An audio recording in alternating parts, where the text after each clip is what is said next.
My name was Kizaragi Tujiru. I left the countryside for a city job.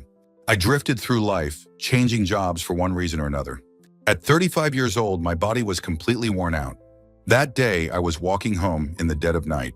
I was half conscious and never even saw the truck that hit me. In a hazy void, a woman's gentle voice asked if I could hear her. She calmly explained that my body was gone. I was dead. A bond formed, she said, when I showed kindness to her divine image. When I asked if she was a god, she simply told me to relax. She thought I was a very good person and that it was a pity. And so she decided to grant me a new life in another world. I wondered if this was a new game, as she asked for my wish. I thought about what I truly wanted, a slow, quiet life. Not a tiny room for sleeping or the crush of a crowded train. Not a life of endless reports under the watch of a toxic company. I never wanted to just stuff down tasteless, bland food again. I remembered camping and the wonderful taste of real, fresh food. The peace of sitting by a crackling fire was deeply comforting. So, I wished for a life of craftsmanship in a place with good food. The goddess smiled, saying that our meeting must have been fate. She offered me a divine tool from her child, the craft gear. She held up 2 fingers, explaining it possessed 2 distinct powers. It would be part of my body, ready to be summoned whenever I wished. She was pleased that I was so polite in offering my thanks. She assured me she had thought of everything and told me not to worry. As light enveloped me, she revealed her name, Anna, the mother goddess. She blessed my soul and embedded the tool, promising both would aid me. Her final, heartfelt wish for me was to live a life full of joy.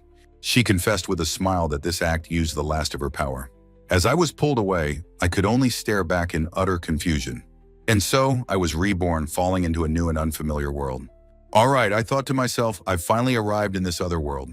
Standing in the forest, I decided it was time to assess my situation. My body felt incredibly light. My chronic pain and fatigue were gone. I was no longer in a suit, but in practical, fantasy-style gear. Then I remembered her other gift, the divine tool she had given me. Focusing my will, I softly called out its name, craft gear. With a brilliant flash, a bright light erupted from my open hand. The light began to coalesce, taking a solid and familiar form. In an instant, the divine tool appeared right before my very eyes. It was a sleek utility knife that felt perfectly natural in my hand. I found I could make it disappear just as easily as I summoned it. It felt just like the transforming heroes I watched on TV as a child. All right, I thought, that's enough excitement and playing around for now. The real problem was my location, alone in this vast sea of trees. My survival hinged on my old hobby of solo camping and the craft gear. My inventory was just clothes and a knife. I needed more gear. With a deep sigh, I considered my very limited options for survival. I realized that just standing around complaining would get me nowhere. Survival 101. Understand your situation and what you're capable of. I recalled the goddess saying the divine tool could transform. Closing my eyes, I decided to test its transformation ability now. The knife erupted in a blinding flash of brilliant, transformative light. My hand instinctively closed around the handle of a much heavier tool. A memory of the goddess's voice returned, explaining its 2 powers. The first power was tools, letting it become any tool I imagined. My eyes widened in absolute shock and amazement at the result. It had really transformed. I was now holding a sharp new hatchet. With no one around, I decided to test its power on a nearby tree. I raised the hatchet high above my head, preparing for the throw. With a powerful shout, I hurled the divine hatchet straight ahead. The impact was explosive, far more powerful than I had expected. The hatchet tore clean through the impossibly thick tree trunk. With a mighty groan, the colossal tree began to topple towards me. "You've got to be kidding me. I'll die on my first day," I yelled. I desperately scrambled backward, trying to escape the falling giant. A futile plea escaped my lips as I screamed for it to just wait. I fell to the ground, shielding my head, bracing for the final impact. But the crushing blow never came. Huh? What's going on? I wondered. The massive tree was frozen in midair, completely stopped above me. I recalled her voice explaining the second power, object fixation. For example, when building a birdhouse, you need to hold wood steady. This power was incredibly convenient for exactly that kind of task. It could fix anything in space, even joining wood without any nails. And of course, the fixation could be released just as easily. It fixed things in space-time, making adhesives and fasteners obsolete. She half apologized for giving me a power that seemed so mundane, but I assured her that such an incredible power was more than enough. Now, understanding its power, I knew what I had to do next. I decided to leave the dangerously powerful hatchet for the time being. I now understood just how dangerous this new power could truly be. I realized I had to be extremely careful when handling this tool. My next priority was clear. I needed to craft a walking staff first. A staff is useful for navigating uneven terrain and as a probe. It can also be used to check for dangers like snakes under logs. With a clean slice from my knife, I cut the branch for my staff. The cross-section was impossibly beautiful, perfectly smooth and clean. As I whittled the wood, I had to remind myself to be careful. The forest floor was covered in a thick layer of leaves and plants. Despite my limited experience, the staff was finished in 5 minutes. This perfect result was surely another power of the craft gear. With a flourish, I presented the finished ergonomic handle. All that remained was to use the craft gear to fix it in place. I tested its strength. It was locked in space-time, completely solid. The L-shaped trekking pole was now officially and proudly complete. I realized anything fixed becomes physically impossible to interfere with. And with a simple thought, I could release the fixation just as easily. I possessed an incredibly sharp knife in the power of absolute fixation. With this craft gear, I was confident that I could now survive. All right, preparations are complete. It's time to begin exploring. With his new life beginning, Kizaragi decides his first priority is to find water. He knows from his past life that a human can only survive 3 days without it. Though the forest is dangerous, he trusts the goddess who sent him to guide his path. He reflects on how he has left the structured world of civilization far behind. No longer must he drag his weary body to a soulless office building. Looking toward the horizon with a gentle smile, he realizes he is truly free. A loud growl from his stomach makes him grin. It's a healthy, honest hunger. He begins his search in earnest, a tiny figure exploring the vast wilderness. Suddenly, his eyes widen in utter disbelief at what he sees before him. He has stumbled upon a wide, crystal-clear river, marveling at his incredible luck. Knowing the river's location is enough for now, he can worry about drinking later. His next priority is building a shelter to stay warm during the cold nights. He gathers 3 sturdy branches and some vines to construct a simple tripod frame. Normally, the most difficult part is tying the branches together at the top. With the power of his craft gear, however, the frame locks together instantly. He then leans more branches against the frame, fixing each one in place.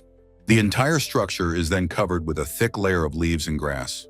He lays down thick branches inside to create a floor, insulating him from the ground. On top of the branches, he adds a soft bedding of leaves for comfort. He sits contentedly in his completed shelter, admiring his efficient handiwork. The power of his craft gear, he thinks, is almost too incredible to believe. A job that should have taken many hours was completed in just one. He stretches his arms wide, feeling no fatigue at all in his new, vibrant body. A sudden noise from the bushes puts him on instant alert. A large horned rabbit with strange markings emerges, and he wonders what it is. He cautiously observes the creature, noting its dangerous size and appearance. The rabbit's intense gaze meets his, and the tension in the clearing thickens. His face fills with alarm as the creature lowers its head to charge him. He shouts, thrusting his staff forward to intercept the deadly horn.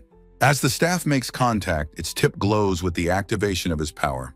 He realizes he can use his fixation ability to immobilize the creature's horn. The rabbit is frozen in midair, suspended helplessly by its horn on his staff. He concludes that the wildlife here is hostile and must be treated with caution. With the threat neutralized, he allows himself a quiet sigh of relief. He marvels at how his blessed body moved in perfect sync with his thoughts. He puts his hands together, offering a quiet prayer of thanks to the goddess. Looking at his kill, he thanks her again for providing him with tonight's meal. He was anxious about this new world, but he notices something strange. The rabbit's face is now a mask of pure, sparkling, otherworldly bliss. He looks on, a bit confused by the creature's serene post-mortem expression. He laughs it off, deciding he's just happy to have secured some food. At the riverbank, he begins to butcher the carcass, checking for any signs of poison. He finds the heart is strangely shaped, but otherwise it seems like a normal rabbit. He washes the meat in the cool river water to clean it and prevent spoilage. A rustling sound from the nearby undergrowth suddenly breaks the silence. He looks up sharply, sensing that the smell of blood has attracted something. A small black puppy with fiery red markings on its face trots into view. His tension vanishes when he sees it's just a little puppy. A warm, gentle smile spreads across his face at the sight of the cute dog. The puppy tilts its head and he wonders aloud where its parents might be. He assumes the lost little creature must be hungry, drawn by the scent of meat.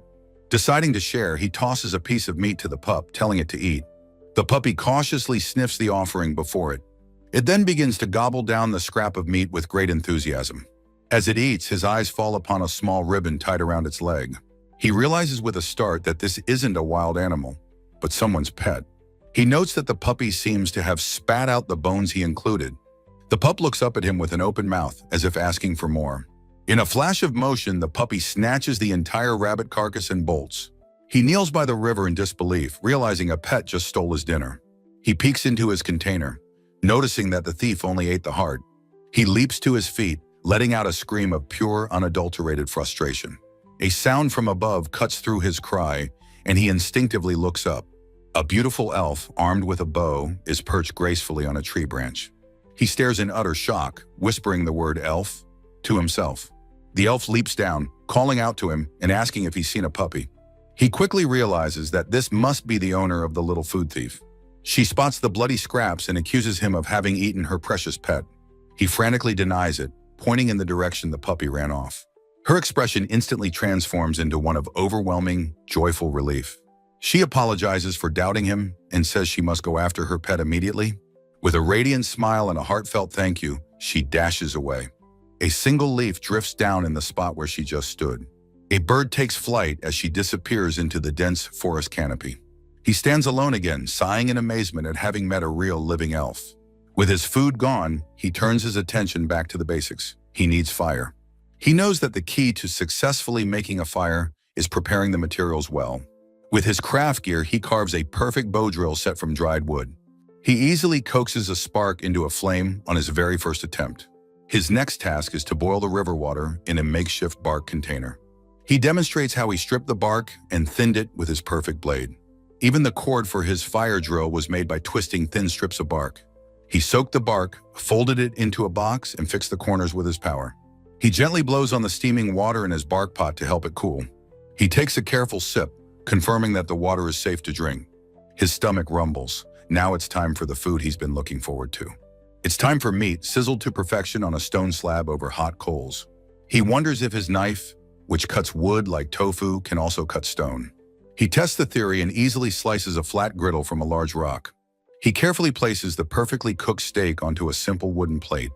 The finest cut from the horned rabbit, a beautiful loin steak, is finally ready. His mouth waters as the rich, savory aroma fills the air around him. He puts his hands together in thanks, offering a quiet itadakimasu. He cuts into the thick, juicy steak with a fork he carved himself. His eye widens in pure shock as the incredible flavor explodes in his mouth. He is stunned that he can taste it so vividly, a long-forgotten sensation. He savors the rich, savory meat juices that flood his senses. Unlike the rabbit he knows, this meat is tender, fatty, and wonderfully sweet. Chewing with a look of absolute bliss, he whispers that it's delicious. He sits alone before his crackling fire, enjoying the profound taste of his new life. With his divine tool, Kisaragi Tujiru precisely slices the perfectly cooked horned rabbit loin. He brings a forkful of the unseasoned meat to his mouth, curious about its taste. A wave of pure bliss washes over his face. The flavor is absolutely delicious. He reflects on his simple grilling method and decides to cook the thigh meat next. As night falls, the dark, imposing canopy of the forest looms over his camp. He finds deep comfort in the warm heat and crackling sound of the bonfire. He patiently watches the last of his meal sizzling on the hot stone griddle. Sitting alone by the fire, he wonders when he last truly enjoyed a meal. A genuine, contented smile graces his face as he savors this profound new feeling. The deep satisfaction of the moment settles into his very soul. He pats his full stomach, feeling completely nourished after his simple, perfect feast.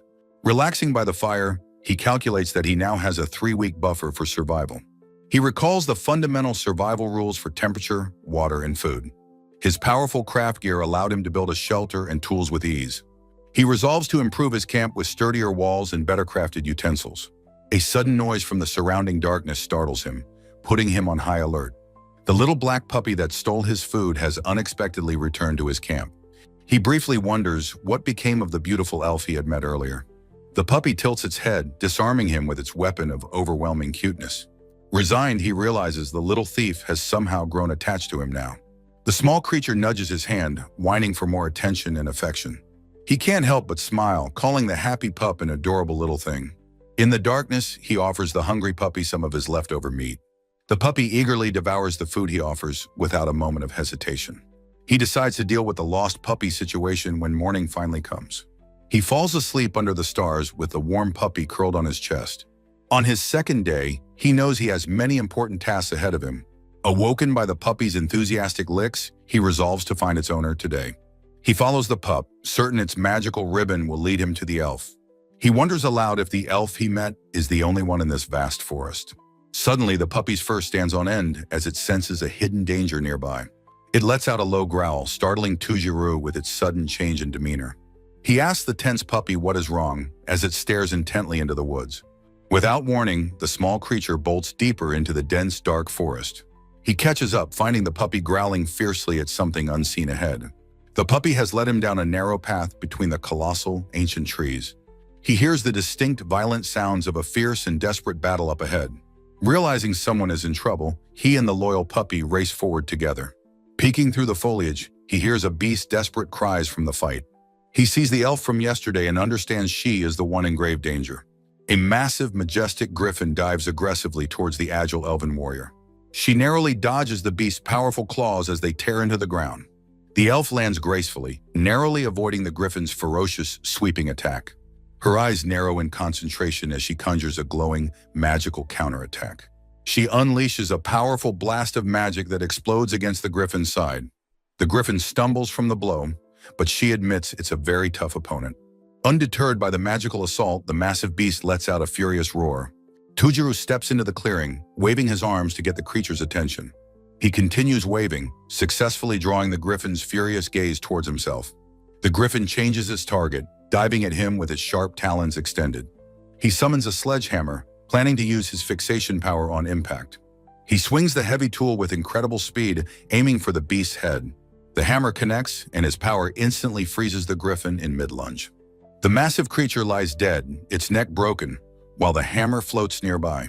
He realizes the gruesome power he wields and vows to be more careful. The elf is utterly amazed that he defeated the powerful beast in a single blow. He greets her, flustered by her praise in the morning's intense, violent events. The puppy happily runs to its owner, barking a cheerful and relieved greeting.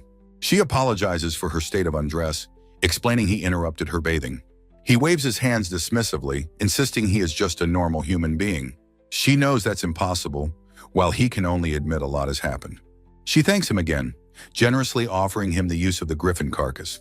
She explains she was at a disadvantage and is sincerely grateful for his help. He tells her not to worry about repaying him for his timely assistance. He explains he only wanted to return the puppy who kept him warm. She reveals she rescued the abandoned puppy, and now it has rescued her.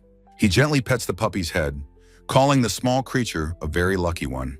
She formally introduces herself as Mistiv, a high elf of the sacred forest. He introduces himself as Kisaragi Tujiru, a human new to this forest. Mistiv strikes a pose, finding his formal introduction to be quite charming. She playfully teases him about being a smooth talker, which he earnestly denies. Her demeanor shifts as she explains another monster stole all her belongings. He sees the wreckage of her camp and asks about any nearby settlements. She reveals the nearest town is far, and she has lived here alone for years. He asks if there's a reason for her isolation, but she dismisses it. She explains that choosing to live in this difficult forest is her own decision. She reveals this is the Divine Trees Forest, a sacred, ancient elven place. She explains the forest is home to unique and incredibly powerful forms of life. He listens carefully, taking in the profound gravity of her explanation. She declares her personal quest is to find a use for the forest's resources. He questions her claim, finding it hard to believe she is being serious. In a flash of sudden motion, she moves to demonstrate her point. She draws her large, ornate blade, preparing to strike a nearby tree trunk. Her blade clangs off the trunk, proving the wood is as hard as stone. She explains the forest's power has grown beyond even the elves' ability to control. He places his hand on the tree, feeling its impossible, unyielding surface. He stands back, contemplating the sheer, unnatural resilience of the ancient wood. Mistiv grins, ready to show him what she can do without a weapon. He can only laugh nervously at her sudden and unexpected burst of confidence. She winds up and throws a powerful punch with all of her elven might.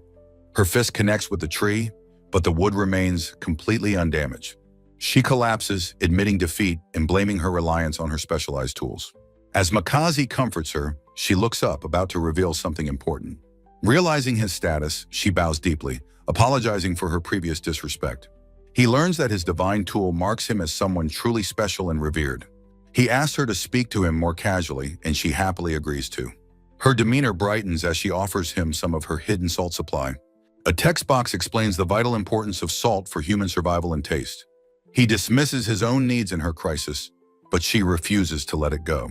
She passionately declares that helping him is now a matter of her own honor. Mistiv cheerfully tells Tujuru to wait for her, promising to be right back. He watches her go, marveling at her ability to act normally after losing her home. The goddess Anna's words about gratitude echo in his mind, feeling truer than ever. He decides a simple thank you isn't enough. He will cook them a proper meal. He begins by foraging, carefully washing the wild greens he has gathered from the forest. He finds plants that look identical to mustard greens, chives, watercress, and parsley. To be safe, he performs a meticulous poison test, nibbling a tiny piece of each. His special goddess-given body handles the test, confirming the plants are safe to eat. With a light step, Mistiv returns, calling out that she's sorry for the wait. She is surprised to find him already preparing a meal over a newly built fire. He explains he caught a rabbit and was hoping he could borrow some of her salt. With a proud smile, she presents him with a massive, glistening chunk of rock salt. She insists this is not enough and vows that she will properly repay him for his help. He worries about her, knowing she only has her dagger and magic left. She sadly admits it's true, she has nothing, having lost all her belongings. She looks at Makazi, worrying that taking care of the pup will now be difficult.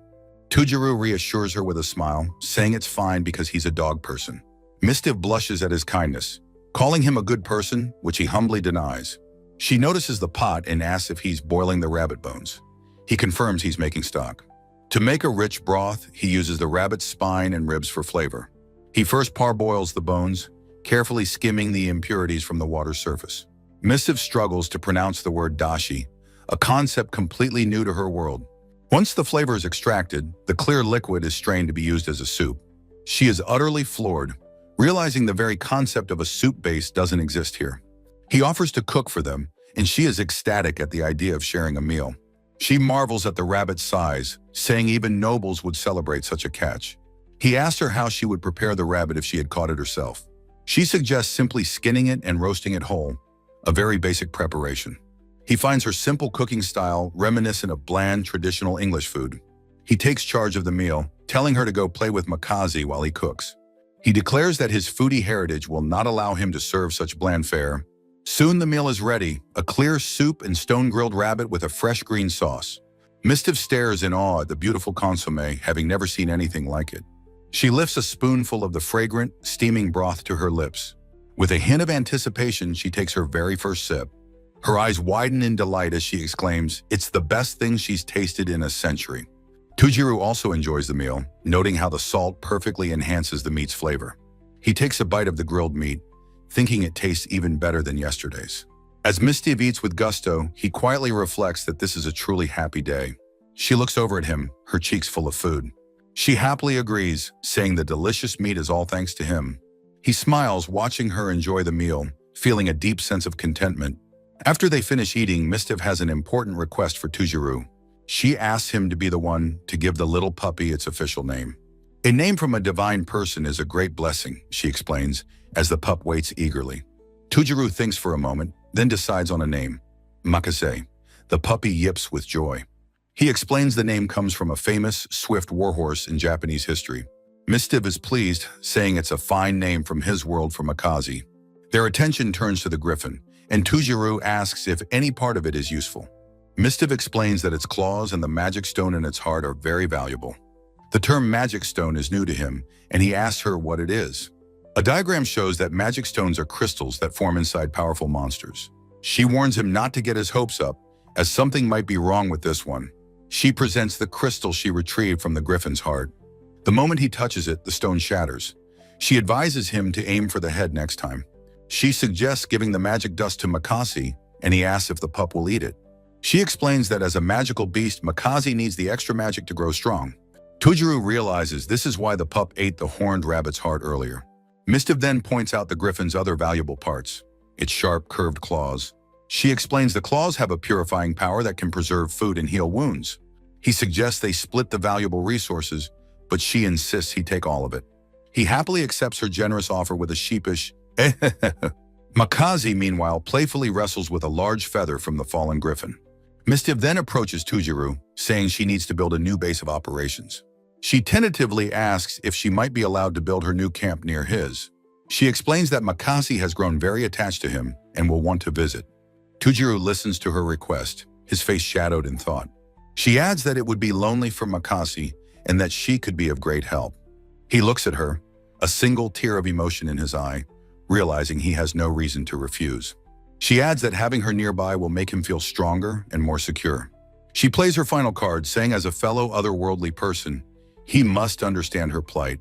She strikes a dramatic pose, declaring she will be surprised right alongside him. Tujiru is utterly baffled by her sudden, theatrical declaration.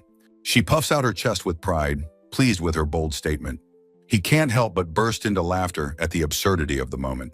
She gets flustered, saying he must have been just as surprised when they first met. She then admits that, to be honest, she was also quite shocked to see him. A flashback shows her screaming in terror, a human upon their first encounter.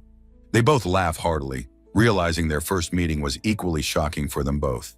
Tujiru reflects on how long it has been since he has laughed so freely.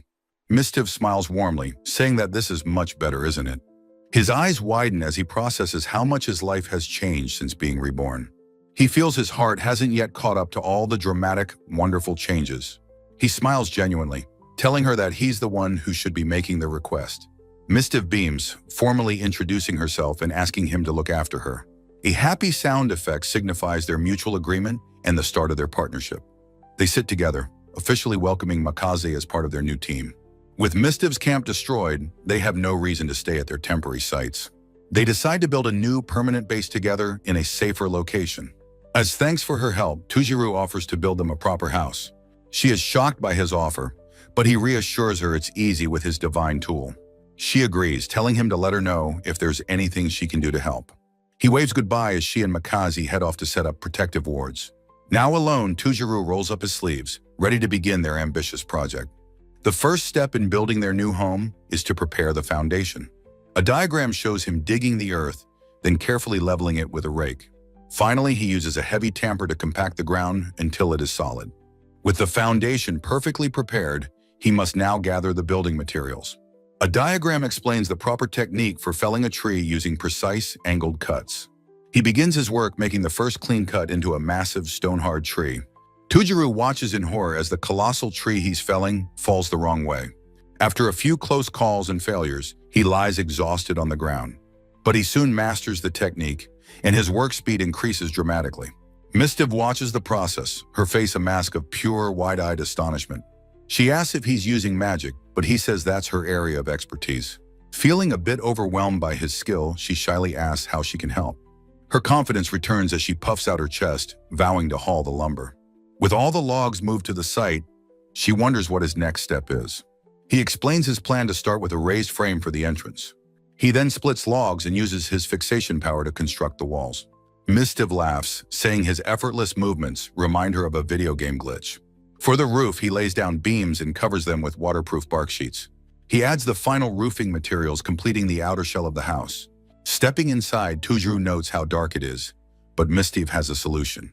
She conjures a warm, glowing orb of light, illuminating the entire interior. He remarks on what a nice magic it is, unlike typical human spells. He then uses his craft gear to blast a clean hole for a chimney. He cuts stones into perfect blocks to build a sturdy fireplace and hearth. With the new hearth, they can stay warm and cook without going outside. As a final touch, he digs a drainage trench around the new cabin. He looks over his work, remarking on their progress to a curious Makazi. The puppy, covered in dirt, pants happily as Tujiru suggests a break. He decides it's time to get cleaned up, picking up the muddy pup. At the river, he gently washes Makazi's paws, praising the good dog. He relaxes on a rock in the stream when Mistiv calls out his name. She cheerfully holds up her haul, having found some good clay for them. She sits beside him, splashing her feet and saying she should get started. She scoots closer, their shoulders nearly touching as they sit on the rock. He steals a quick, blushing glance at the beautiful elf beside him. He glances over again as she playfully kicks water with her bare feet. She smiles, saying she can only gather materials but must keep trying. She compliments his light magic, but he insists it's nothing special. He thinks her light is better than a fire, like a convenient LED. He wonders if he overdid it, but she says creating things is fun. She adds that this time, being with him makes it even more enjoyable. She leans in close, her voice soft as she speaks his name. He looks at her, flustered, as she prepares to say something important. Her train of thought is derailed by a tool, exclaiming over the wooden scoop. He gently corrects her, explaining that what he made is a shovel. She is utterly confused, insisting that a scoop and a shovel are the same. He laughs at her adorable confusion, blaming it on regional differences. Makaz dozes peacefully nearby, oblivious to their light-hearted banter.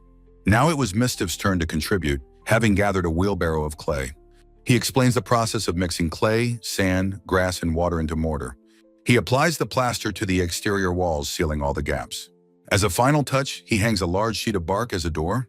With the day's work done, Mistiv cheers at their completed cabin. She asks if she can really live there, and he tells her of course. He announces his plan to build a proper bed for them the next day. She teases him, calling him lewd for thinking about beds so quickly. She says men who are particular about beds have a reputation, flustering him.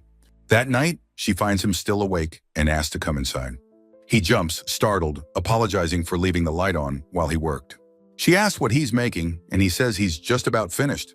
He explains that it's not a big deal, just something he felt he should do. Her eyes widen as she recognizes the figure, asking if it's the goddess. She holds the beautifully carved wooden statue, admiring its serene face. He admits he couldn't see the goddess's face, so he carved from memory. She smiles warmly, saying that creating is wonderful and the goddess will be pleased. He looks down at his handiwork, quietly hoping that she is right.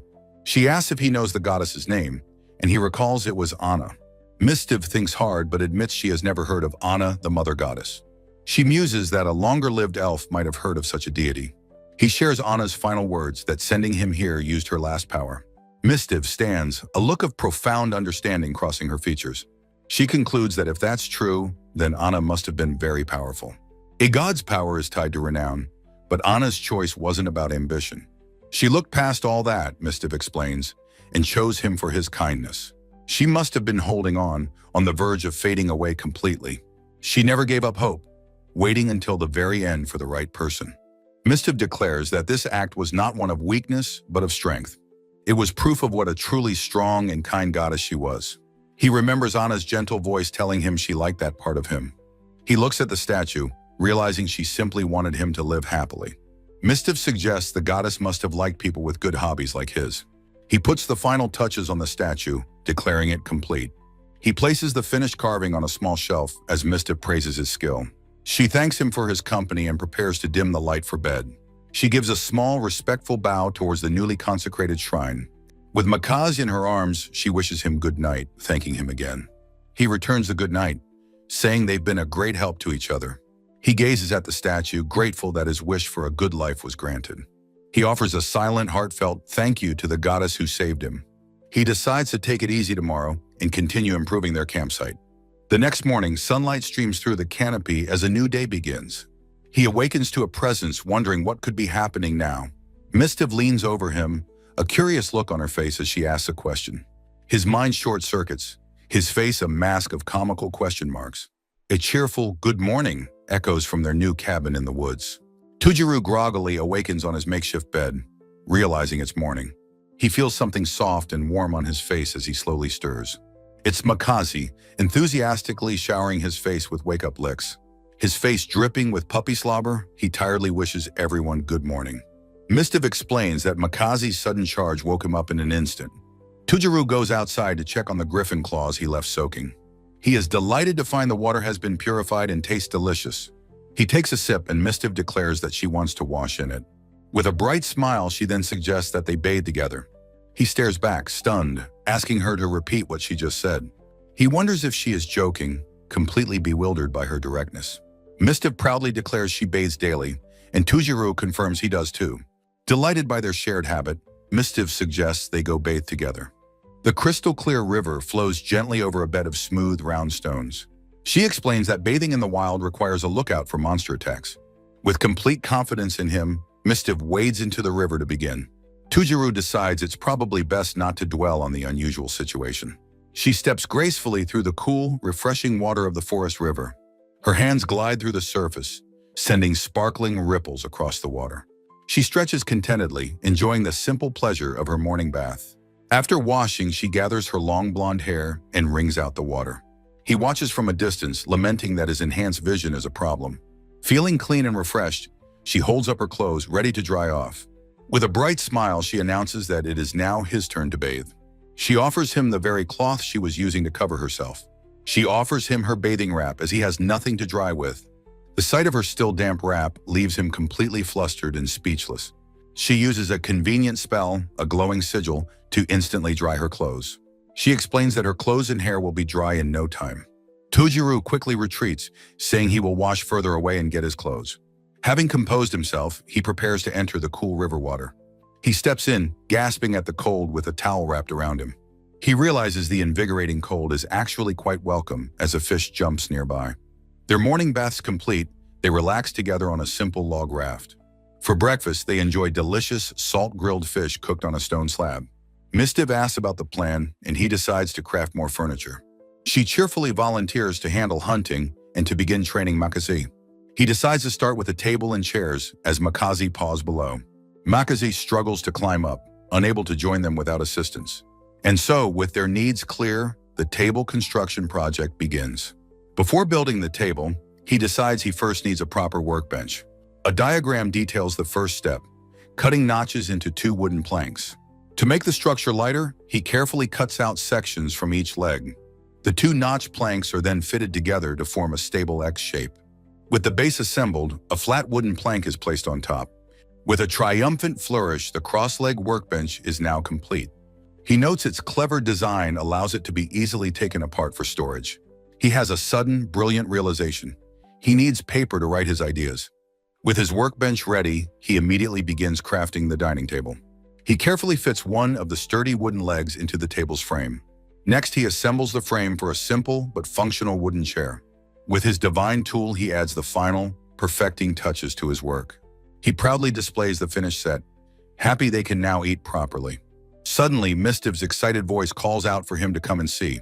She holds a giant, fluffy moth, and he recoils at the huge insect. She gently scolds him, explaining this is no bug, but a spirit beast. An ancient scroll explains that spirit beasts are rare, mystical creatures. He wonders aloud why such a rare and mythical creature has appeared. Mistiv says it flew to their home and seems to want to stay. While she can't talk to it, she can intuitively understand its intentions. The fluffy spirit beast wiggles its antennae, seemingly in happy agreement. It flutters gracefully through the air and lands gently on the new table. The creature turns its large dark eyes towards a curious Tujuru. It raises its claws, projecting a complex and glowing magical sigil. From the magical sigil, a beautiful, shimmering thread begins to flow forth. Spirit Beast expertly weaves the magical thread into a fine, silvery cloth. He watches in amazement, realizing the creature is creating high-quality fabric. The moth proudly presents the finished bolt of shimmering, magical cloth to him. He asks if it will stay in exchange for its cloth, and Mistiv agrees. He happily welcomes the creature, admitting he was just wishing for fabric. He feels he can understand its intent, as if it's saying hello. He and Mistiv can't resist petting the creature's incredibly soft, fluffy fur. He blushes, realizing the pleasant sensation could easily become a habit. Makazi, seeing the attention on the newcomer, lets out a jealous growl. Tujuru gently encourages Makazi to be friendly with their new companion. The puppy merely huffs, turning its head away in a jealous sulk. To soothe the pup, Tujuru kneels down and pets its fluffy fur. Mistiv observes that their new friend seems to want a name as well. After a moment of thought, he suggests the name Musubi for the moth. He explains the name comes from a silkworm god, fitting its appearance. He welcomes Musubi, who happily lands atop his head in acceptance. His mind races with all the new possibilities that fabric will allow. At that moment, he was completely unaware of a critical oversight he'd made. He sits at his new table, thinking how nice it is to finally relax. But as he sits, a sudden cold wave of realization washes over him. He jumps from his chair, letting out a scream of absolute horror. Mistiv asks what's wrong, and he declares he must build something vital. He begins working with frantic energy, waving off Mistiv's offer to help. She and Musubi watch with curiosity, wondering what has him so agitated. He internally scolds himself for his terrible mistake in prioritizing his projects. With his preparations complete, he stands ready for the next phase of work. He has all the parts prepared. Now all that remains is physical labor. He finds a suitable spot in the forest, about 50 meters away. First, he digs a deep and wide pit in the soft forest earth. Next, he carefully places stones around the hole to create a foundation. On this foundation, he begins to construct a small wooden structure. The simple structure is quickly built, its pieces held by his power. Once the shack is built, he cuts a perfectly round hole in the floor. Over the hole, he places a smoothly polished, cylindrical wooden toilet bowl. On top of this, he fits a perfectly carved wooden toilet seat. Finally, he attaches a hinged lid that can be opened and closed. He adds the final necessities, a supply of large, soft leaves. He also includes a basin of purified water for washing hands. And lastly, he hangs a soft towel provided by their friend Musubi. With a triumphant cry, he declares the outhouse is finally complete. The new facility features a smooth wooden toilet, leaves, and a wash basin. He sighs, wondering why he got his priorities so terribly wrong. He decides the forest's natural decomposition will take care of the waste. With construction finished, he declares it is time for a test run. He relaxes inside, basking in the profound sense of security a private room provides. He then formally reports the completion of the new WC to Mistiv. Mistiv peeks inside the new, sparkling clean outhouse Tujuru has built. With a satisfying click, she slides the sturdy wooden latch into place. She marvels at the smooth, perfectly crafted wooden toilet seat inside. From a low angle, the impressive structure seems to intimidate her. She stands by the wash basin, a look of concern on her face. She asks Tujuru if he is working too hard building such things. The toilet problem is solved, with a separate one even made for Makazi. The next day, Tujuru is seen working on some new furniture. His attention is suddenly caught by the sound of a new arrival. Musubi soars into the clearing, carrying a strange armored creature. The bipedal beast, a mix of armadillo and mole, lands gracefully. Tujuru can only wonder aloud if the creature is an armadillo. It immediately begins digging into the hard earth with its powerful claws. Bewildered, Tujuru feels Musubi land on his head for comfort. Mistiv rushes over, exclaiming that legendary creatures are gathering. He asks if it's a spirit beast, and she confirms it's a riddler. She explains the riddler is a master at digging fields and holes. Tujuru later notices Makazi resting on a bed of Musubi's soft fur. He decides to name the helpful new spirit beast Ukatama. Ukatama seems to puff its chest out with pride at its new name. Tujuru looks on with a thoughtful and pleased expression. Mistiv explains that Ukatama wants to tend to plants using their compost. He understands they'll be composting, which will be a great help. He wonders what Musubi eats. Mistiv says leaves and salt water. He realizes they can find wild fruits and berries in the forest. Mistiv brightly suggests they cultivate them to become self-sufficient. To create a garden, they first need a proper plot of land. With a determined look, Tujuru declares it's time to start clearing. Their first task is to remove the many tough tree stumps. He illustrates the difficult process of digging and pulling them out. Without heavy machinery, the manual labor would be incredibly tedious. The deep gnarled root systems make the work even harder. He admits that he had been dreading this difficult task. But with his craft gear shovel, he easily cuts through the earth. For the final difficult step, he summons a heavy-duty chain block. He fixes it in midair and attaches the hook to the stump. With a single pull, the massive stump is ripped from the ground. He marvels at the incredible power that made the task so easy. He realizes the truly awesome potential of his craft gear. Thinking it's this easy, he decides to get the rest done. He and Ukatama work together, efficiently clearing the land. With the stump removal complete, he designates the area for a garden. Ukatama continues its work, tilling the newly cleared land. Tujuru is shown crafting what appear to be small wooden hinges. After a long day's work, he takes a well-deserved break. He decides to go and check on Ukatama's progress in the field. He walks over, wondering how the tilling is coming along. He is stunned to see the entire field is already perfectly plowed. He looks around, wondering where the fast-working creature has gone. He spots Ukatama sitting patiently on a stump, its job done. He thanks Ukatama, asking it to let him know if it needs anything. The sky above the forest is clear, dotted with fluffy clouds. Tujuru looks out at the landscape, a mix of forest and mountains. The tanned hide from a recent hunt is given to Musubi for bedding. Ukatama receives the bones and innards to process into fertilizer. Tujuru happily notes that nothing in their system goes to waste. He and Mistiv are down by the river, washing up. He wonders aloud why all these rare creatures have gathered here. Mistiv suggests they are drawn to bask in his divine aura. She explains it's natural for a divine presence to attract sacred beings. He asks if that's a good thing, and she assures him it is. She tells him that this must simply be his destiny. With a playful wink, she says their first meeting was also fated. Tujuru accepts this, saying he gladly welcomes such a destiny. He adds that he is just happy that she is there with him. Mistiv is caught off guard, blushing at his heartfelt words. He says more ingredients just mean they can make more delicious food. That very day, Mistiv returns from a hunt with a massive boar. The scene shifts to a weathered sign for the Adventurers Guild. Inside the bustling tavern, adventurers drink and talk loudly.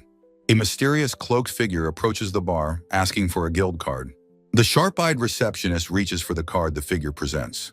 Her eyes widen in absolute shock as she reads the name. She stammers, realizing the identity of the person before her. The entire guild falls silent as she names Iono of the Scorched Sea. Patrons whisper, wondering why a royal mage is in such a remote town. The receptionist asks the powerful mage what business they have there. Iono reveals their destination, the Divine Trees Forest. Tujuru considers going to town, and Mistiv explains her supply runs. His eyes light up at the mere thought of acquiring pepper. He declares they must go, his desire for spices overwhelming him. They sit by the fire, discussing what they have to sell. Mistiv winks, confident that things will be fine with him along. The town trio sets off, leaving the house-sitting combo behind. Mistiv estimates the journey will take about 3 days on foot. She explains that for an elf, she is actually quite fast. Her keen elven ears suddenly twitch as she senses danger. She warns Tujuru that a monster is approaching from the right. The path to town is not a simple, peaceful walk. A monstrous bird with a drill-like beak attacks with lethal speed. Tujuru recognizes a horned rabbit leaping into the bird's path. The rabbit is instantly impaled, a display of the forest brutality. Musubi watches the aftermath, a magical pattern glowing on its wing. Tujuru and Mistiv reflect on how surprisingly strong the beasts are.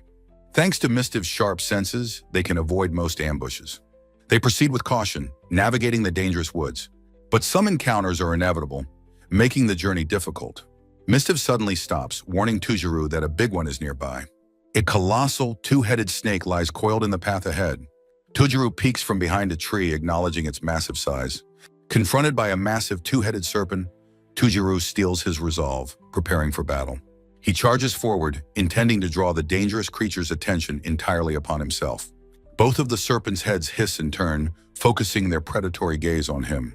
With the monster distracted, Mistiv leaps into the air to seize the perfect opportunity. A glowing magical crest materializes before her as she channels a powerful wind spell. The focused blast of energy shoots from her hands, aimed directly at one head. A powerful sound effect emphasizes the incredible speed and force of her magical attack. She lands gracefully, telling Tujuru she will entrust the other head to him. With a confident smile, she looks at him, showing her complete faith in his ability. Her spell strikes true, cleanly severing one of the serpent's heads from its body. Seeing her success, Tujuru confidently replies that he will finish the job. He rushes forward, noting with some anxiety that the beast is faster than he imagined. He summons his craft gear, which transforms into a heavy, industrial, pneumatic chisel. The remaining head lunges with blinding speed, its massive fanged maw wide open. With no time for a proper attack, he thrusts his tool forward and yells, "Fixate!" The colossal beast freezes instantly, its attack halted just inches from his face.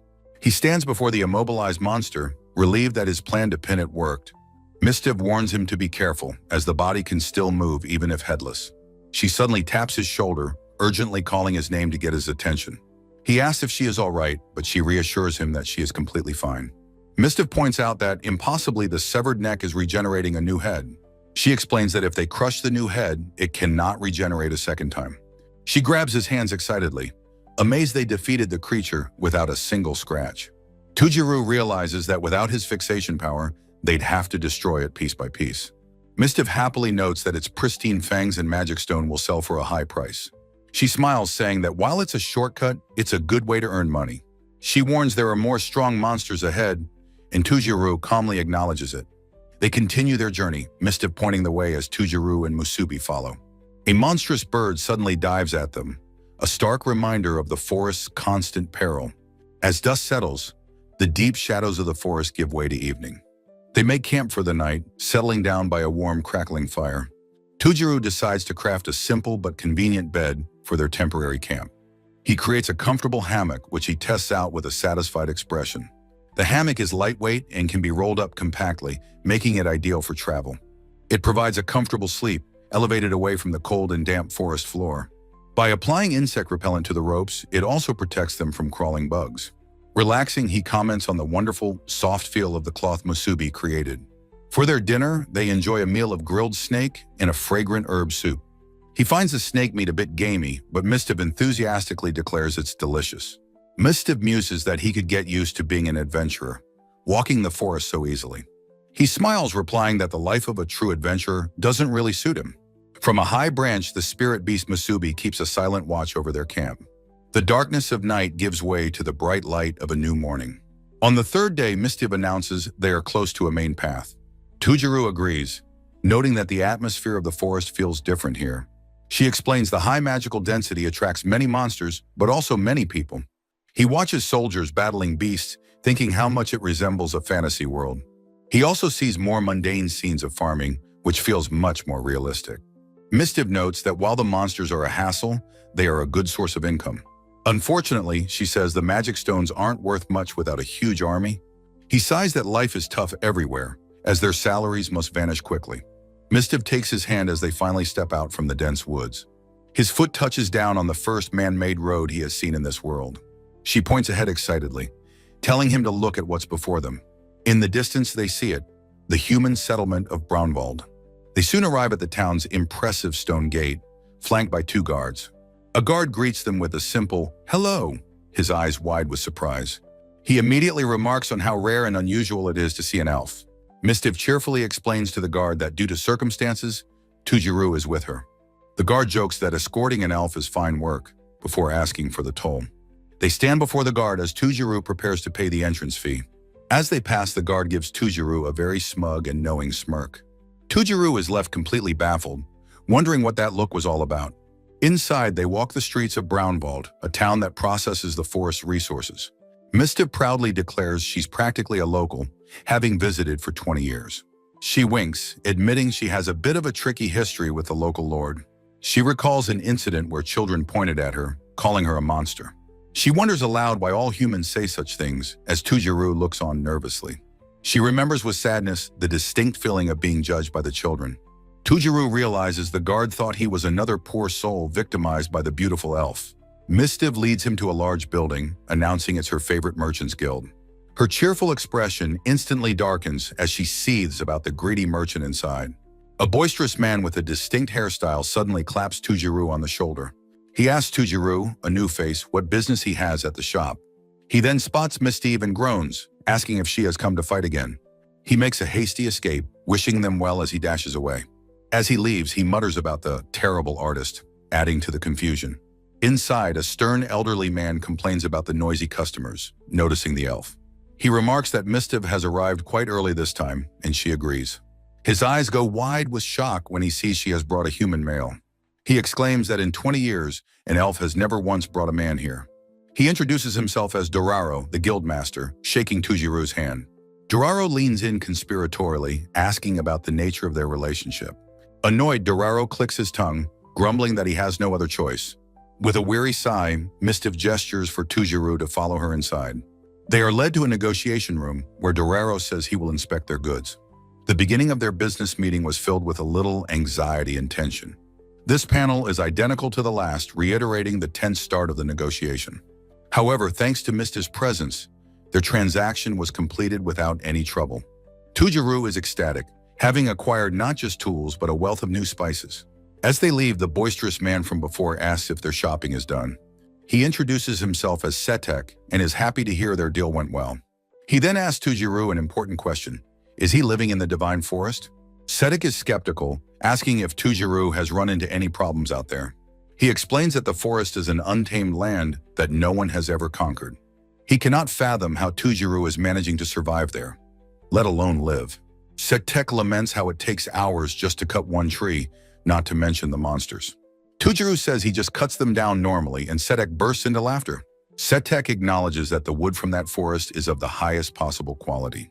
He puts the pieces together, realizing Tujiru must be selling monster parts as an adventurer.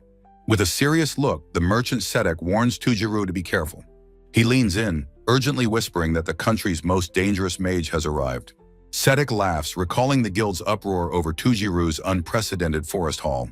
He advises Tujiru to visit the Adventurers Guild if he encounters any trouble. As a final question, Sedek asks what his new friend's ultimate goal is. Tujiru's expression is calm and serene as he prepares to answer the question. He smiles warmly, explaining his simple desire to cook and eat delicious food. Utterly disarmed by this pure ambition, Sedek can only mutter, "Is that so?" Mistiv cheerfully peeks from a doorway, announcing that she is ready to leave. She asks what was going on, noticing the friendly merchant's departure.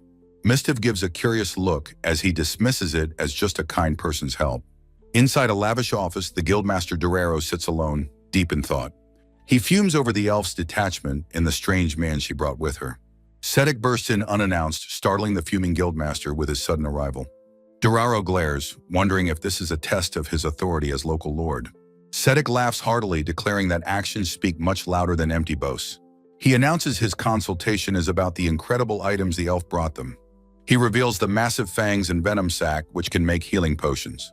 These materials are incredibly rare, requiring a huge force of knights to obtain. Sedek grins, stating that neither of them could afford such a large quantity. He laughs that selling his entire warehouse wouldn't even cover the cost. Dorero sweats, knowing even his most luxurious goods wouldn't match the price.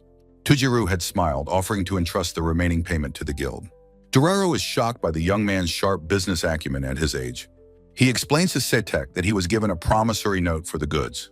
Sedek comically points out that the guildmaster was cleverly put into debt. This debt, Dorero explains, forges a 100-year bond with the elven folk. Sedek is impressed by Tujiru's ability to manage both the elf and Dorero. He muses that perhaps the elf herself is beginning to change. Dorero wonders if this means Tujiru is harvesting the forest's untapped resources. Sedek simply admits that he has no idea what is truly happening. He reasons that Tujiru must possess power far greater than an entire army. Yet he recalls the young man's friendly and completely unassuming appearance. He remembers Tujiru's claim of casually felling the forest trees every day. Dorero strokes his chin, questioning if Tujiru is truly human at all. He recalls the chilling rumors of a powerful mage who recently arrived. The guildmaster agrees that Sedek was right to seek his counsel. His thoughts turn to Iono, wondering what such a powerful mage wants there. The situation leaves him with a deep sense of unease, like a bone in his throat. Sedek comically reassures him that at least he won't be dying anytime soon. Dorero grumbles he'll work even as an undead, cursing his shaky hands. Mistiv cheerfully announces her plan to gather rock salt before returning home. She winks, reassuring a concerned Tujiru that she is an expert at finding it. Tujiru explains that he and Musubi will head back first with their heavy load. They wave goodbye to each other, wishing one another a safe journey. Tujiru asks Musubi to guide him to a place he wants to see first. Unseen, a mysterious cloaked figure stands near the edge of a clearing. The hooded figure smirks, their eyes fixed on the simple lean-to shelter. A diagram explains his divine tool's power to fix objects in space-time. Unless the power is released, the object will remain there for eternity. He remembers the first crude shelter he built using this incredible power. He decides to return to his first campsite to clean up his old shelter. After 2 days, he arrives at the location of his very first camp. A wave of nostalgia washes over him as he looks at the shelter. He rolls up his sleeves, ready to begin dismantling his first creation. He pauses, noticing that the shelter's interior is unnaturally dark. Musubi suddenly panics, buzzing frantically around his head in alarm. The moth's fear puts him on high alert as he stares at the shelter. He wonders if the creature is simply afraid of the darkness within. A malevolent presence emanates from within, and he quickly summons a tool. A monstrous bear with glowing eyes and crystalline armor emerges from the dark. He recognizes the creature and feels its palpable, strange killing intent. The massive armored bear lunges forward, charging directly at him. He braces for the attack, ready to counter with his summoned hammer. A mysterious hand gestures as the word magic appears in the darkness. The bear dissolves into a mass of writhing black tentacles before him. From the shadows, Iono appears and introduces himself as the Scorched Sea. He throws his hammer, but a tentacle catches it midair, splattering everywhere. The head of his divine hammer is covered in the strange, black substance. He realizes with dismay that his attack failed and the mage has vanished. The attack left Iono's face covered in the sticky, unpleasant goo. Tujiru jumps back, completely grossed out by the result of his attack. He sees the defeated bear's body, wondering what just happened to its head. His attention is drawn to a pair of frilly panties caught on its claw. He's confused but quickly decides there are more important things to focus on. He calls out into the now empty clearing, asking if anyone is there. A trembling voice from the shelter insists that no one is present. Musubi attacks the shelter, revealing it's covered in a sticky black substance. A figure tumbles out of the shelter, tangled and hanging upside down. The inverted figure screams in panic, unsure of what is happening to them. Tujuru is stunned, recognizing the figure is wearing a Japanese sailor uniform. As the figure struggles, he comes to a single, undeniable conclusion. He realizes this person is the owner of the panties he saw earlier. The person trembles, apologizing for their familiar's rudeness and their own panic. He kindly introduces himself as Kizuragi Tujuru and asks for their name. He kneels by the shelter, realizing the person is too scared to talk. A hesitant voice begins to speak from the darkness of the shelter. The person reveals their name as Ichinose Chihaya, their face filled with fear. They exchange a series of flustered apologies in a cute, simplified style. Chihaya grimaces, apologizing for putting up such a pathetic display of resistance. She spirals into a dark rant, listing all the ways she wants to die. Tujuru puts the pieces together, her name, her uniform, and her words. Chihaya nervously confirms that she is, in fact, a Japanese high school girl. She pleads with him to speak more casually, finding his formality unnerving. She suddenly shouts at him, demanding that he just call her by name. He gently tries to calm her down, reassuring her that everything is okay. He smiles and reveals that he too is Japanese, not native to this world. Chihaya's face transforms with joy, realizing they are both from another world. He wonders if there are more people from his world here than he thought. Chihaya crawls forward, explaining she has been in this world for 4 years. Tujuru looks on in disbelief, questioning if she has truly been here for 4 years. Chihaya smugly clarifies that her school uniform is not a costume, as she never graduated. She explains that in this world, the aging process is remarkably slow. With a dramatic flair, she proudly declares she is still a high school girl in body and soul. She then boasts of being a cheat-level magic user and a renowned A-rank adventurer. Tujuru is puzzled, wondering why someone so powerful was hiding in his crude shelter. She frantically explains that his strange tent was an absolute lifesaver for her. The monsters of the divine forest, she admits, were too much for her dark magic. Overwhelmed by her memories, she suddenly breaks down into a trembling, sobbing mess. Through her tears, she chokes out that so many terrible things have happened these past 3 years. She unleashes a torrent of anxieties, leaving Tujuru to apologize for not understanding. She explains she found his invincible tent while fleeing a monster and finally felt safe. She then sheepishly admits she was attacked while washing her underwear, hence why she wore none. She asks about his weapon, but he cheerfully clarifies that his hammer is just a tool. She credits his divine tool for creating the shelter that was her salvation. Clinging to the structure, she fiercely declares that she is never leaving this new home. She wails that she has finally found a place that monsters are unable to defeat. When asked about her own tent, she whimpers that a monster ate it 2 days ago. He asks if she could have gone home, but she confesses she was completely lost.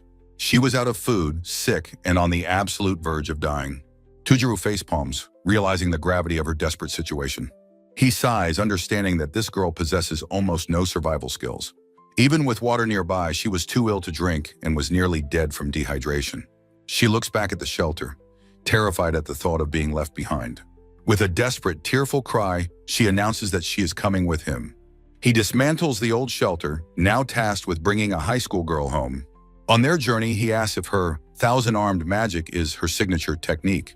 She explains it's a popular form of summoning, and she can use other dark magic too. Tujuru listens in silence, processing this new information about her powerful abilities. She shyly repeats her status as an A-rank adventurer and magic user. He recalls Setek's warning about a powerful mage and wonders if it could be her. The mere suggestion sends her into a coughing, panicked fit, certain she is doomed. Ultimately, the exhausted Chihaya is carried back to the homestead by the moth Musubi. Upon their arrival, the pup Makazi greets Tujuru with a storm of happy licks. The stoic spirit beast Ukatama gives a quiet, solemn nod of welcome. A close-up view focuses on Ukatama's sturdy armored leg. Tujuru is happily overwhelmed by Makazi's affection as Ukatama hugs his leg. Chihaya's eyes sparkle with pure delight at the sight of the fluffy creatures. Tujuru explains to the animals that Chihaya will be staying with them for a while. Makaze, in its boundless excitement, suddenly leaps forward and tackles Chihaya. Pinned by the happy pup, she whimpers as Tujuru apologizes for its enthusiasm. As she gets up, her eyes widen in absolute shock at the sight of buildings. She screams in disbelief, seeing a settlement in the supposedly uninhabitable divine forest. She knows developing this land is impossible without divine or demonic power. Tujuru calmly smiles, inviting her to sit down and make herself at home. She stares in awe at the table and chairs, marveling at this level of civilization. He offers her a cup of tea, a simple comfort she has longed for. Just then, Mistiv appears, proudly presenting a pot of mushroom tea she brewed herself. Chihaya is then overcome with joy to learn they have a Western-style toilet. She tearfully asks if the small outhouse truly contains a private toilet seat. She declares it a great victory, though Tujuru notes they have no toilet paper. With a triumphant grin, she announces that she has plenty of paper herself. With a dramatic flourish, she prepares to summon an item from her shadow. A fresh roll of toilet paper emerges from a dark portal on the table. She explains her ability to store items in her shadow, which Tujuru finds amazing. Her mood darkens, however, as she feels she is of no real use to him. He explains the complex bureaucracy that would make selling her valuable gems dangerous. She is crushed by the seemingly impenetrable wall of this world's social systems. He notes the system is strict, while she adds that such rules are made to be exploited. She muses that being a famous adventurer is useful for navigating these complex rules. Tujuru cynically thinks that such laws are often created by the powerful for their own gain. Chihaya laments the hardship of being a freelancer with no connections or guidance. To cheer her up, he changes the subject, telling her the elf will be back soon. He asks her to stay, thinking another woman's presence will be a comfort. The thought of being left alone, however, sends her into a sudden panic. She wails about her miserable life, hunted by knights and shunned by the guild. Tujuru looks at her with deep empathy, recognizing a pain similar to his own. Her hopeless struggle reminds him of his past self, trapped in thankless, draining labor. He recalls being a clueless corporate drone, told to just endure because everyone suffers. His efforts went unrewarded, and he was met only with unreasonable demands from his boss. He had changed jobs only to find himself in a new but equally isolating situation. He sees that this girl is facing the same despair he did, but at a much younger age. Chihaya confesses through her tears that, recently, even the act of eating has become painful. Her heartbreaking words about food having no taste strike him with profound intensity. He decides in that moment that if she stays, she will never eat tasteless food again. "You can stay here," he says gently, offering to build her a small house of her own. She is stunned into silence, asking if he truly means it and if it's really okay. Tears well in her eyes as the incredible kindness of his offer finally sinks in. In a fit of self-deprecation, she asks if she can serve as his footrest or chair. She quickly dismisses her own worth, saying even a coat rack is too much to ask. As he looks out at the forest, he tells her that her magic is amazing. He admits her ability to hide things in shadow is something he could never do. He sincerely tells her that he finds her power to be truly incredible. Flustered by the praise, she denies it, but he finds her easy-to-read nature endearing. He explains that since he can't use magic himself, he would be grateful for her help. Overcome with emotion, she sobs that she would be honored to stay and be of use. She takes a sip of the warm tea he offers, a small and comforting gesture. She shyly confesses her weakness to sunlight, which could kill her without proper shade. He wonders aloud if her aversion to the sun means she might be a dark elf. He then recalls that Mistiv is a high elf, her radiant image flashing in his mind. He asks if Chihaya is all right, and she reassures him she just felt a faint light. He invites her to help him make dinner, an offer she accepts with godlike reverence. He happily carries his new pot, ready to prepare the evening's meal for them. He makes a simple, fragrant fish soup with wild herbs, watercress, and salt. As the warm broth touches her lips, Chihaya's eyes widen in pure shock and wonder. Tears of joy stream down her face. It's the first truly delicious food she's had in 4 years. Shocked, he asks her to tell him her story while they eat. She recalls her past meals, boiled into tasteless mush or simply burnt to a crisp. Even the food served in the royal palace, she explains, was just as terrible. She sobs that everything she ate was awful, but this simple soup is wonderfully delicious. Chihaya stares into her empty bowl, a soft awe of longing escaping her. Tujuru kindly offers her a second helping, insisting that young people should eat well. She hesitantly holds out her bowl as he ladles more of the steaming soup. She lifts a piece of fish with her chopsticks, steam warming her face. She brings the food to her lips, the taste a long-forgotten, simple comfort. The rich, savory flavor floods her senses as she chews slowly, savoring it. A blissful, tearful smile spreads across her face as she eats the warm meal. Tujuru watches her with a gentle expression, letting her enjoy the moment in peace. Later that night, under a canopy of stars, he has another surprise for her. He unveils a simple A-frame tent, apologizing that it's only a temporary shelter. His design was simple, two sturdy poles and a sheet of Musubi's magic cloth. Inside, he points out a soft fur blanket Musubi made for her to sleep on. She beams, saying it's wonderful and much warmer than her previous makeshift shelters. He explains that insulation from the cold ground is essential for a comfortable sleep. He then asks with gentle curiosity how she had managed to sleep up until now. She recalls wrapping herself in dark magic, huddled alone in a cocoon for warmth. Tujiro tells her to rest, assuring her that Makaze will keep them safe tonight. She offers him a small, genuine smile and wishes him a good night. The next morning, Tujiro is cradling a happy Makaze, feeling a new peace. Chihaya emerges from her tent, looking rested and grateful for the safe night's sleep. She clasps her hands, trying to find the right words to express her gratitude. With a radiant, heartfelt smile, she simply says, "Thank you so much." He smiles back, telling her he's grateful she's teaching him about this world. She blushes happily, pleased that she can be of some help to him. His expression suddenly shifts to one of awkwardness as he prepares to ask something. He stammers, worried she might get angry at his forgetfulness, but asks her to speak. With Makaze in his arms, he finally asks what her name was again. She panics, insisting she told him, but worrying she was mistaken, apologizing profusely. He calmly corrects her, saying she called him Sujiro and asks her to relax. She explains her throat is just dry from talking so much after so long. And so their homestead gained another happy, if slightly eccentric, new resident. The small camp, now with a tent, was slowly growing into a real community. The next morning, Makaze's licks wake a yawning Tujiro, who greets Mistiv by habit. He stops short, realizing with a jolt that the elf still has not returned. In his mind, he sees her bright smile, greeting him warmly in the morning light. A quiet moment of reflection settles over him as he stands in the doorway. He admits to himself that the forest feels a little lonely without Mistiv's presence. He decides to wash his face, trying to shake off the quiet, melancholy feeling. He splashes cool water on his face, Musubi watching him from a nearby log. He takes a deep breath, composing himself to start the new day alone. Suddenly, a rustling from the tent makes him jump, calling out in surprise. A sleepy Chihaya calls from inside, apologizing for being the last one up. She emerges in a simple white nightgown, greeting him with a cheerful, "Good morning."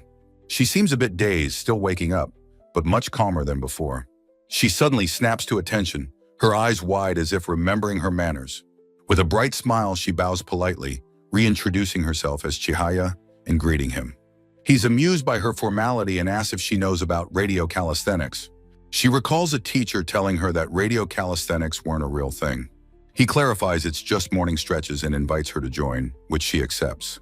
They stretch their arms high, shaking off the last vestiges of morning grogginess. Chihaya awkwardly tries to follow his movements, looking a bit confused but determined. She finally gets the hang of it, mirroring his pose with a triumphant look. After their exercise, he suggests they head to the river for a morning bath. He asks if she has any other clothes besides her school uniform to wear. He explains that Musubi kindly repaired her uniform while she was sleeping overnight. Chihaya thinks it's a bit of a luxury but is clearly grateful. He then recalls she wasn't wearing underwear and apologizes for not noticing sooner. She blushes but agrees that it feels liberating, much to his amusement. They walk to the river, a new morning routine beginning to form between them. He hands her a rounded griffin claw wrapped in cloth to use as a scrubber. He points to a calm, shallow pool he prepared for her to wash in. She shyly goes behind a large rock, placing her clean nightgown down carefully. She steps tentatively onto the smooth river stones, the cool water lapping at her feet. She disrobes, feeling a mix of embarrassment and excitement, asking if this is okay. Standing in the water, she wonders if it's all right, as adventurers often do this. He thinks to himself that bathing is necessary after wandering the forest for days. He also considers the practical matter of personal hygiene and any potential odors. He decides it's best for her to bathe, especially to make a good impression. Sinking into the water, she feels a profound sense of release and freedom. Mortified, she apologizes for her odor and confesses that she wants to disappear. He dries her hair, explaining he was worried and wanted to check on her. He gently combs through her long, dark hair, his touch careful and steady. He admits to himself he's just checking for lice, a secret he'll keep. He tells her that he was also forced to bathe by an elf, like her. He immediately realizes with a sweat drop that she could die from that comparison. She reassures him that he doesn't smell bad, and he thanks her for it. He resolves to create a more civilized living space, as carelessness is forbidden. She reflects on the dangers of the divine forest, where one misstep means death. The ancient, powerful forest surrounds them, beautiful but perilous in its majesty. Tujuru decides their next project will be to build a new, proper cabin. With Chihaya as a new resident, they need a new house to live in. He looks over at her, ready to ask for her assistance with the construction. Chihaya clenches her fists eagerly, ready and willing to help him in any way. He asks if she's up for the physical labor, and she confidently agrees. She explains her dark magic is an invisible force, perfect for this kind of work. With a simple gesture, she makes the heavy table and chairs float effortlessly. Tujuru is amazed by her power, and she happily asks how she can help. She beams with confidence, telling him to leave the heavy lifting to her.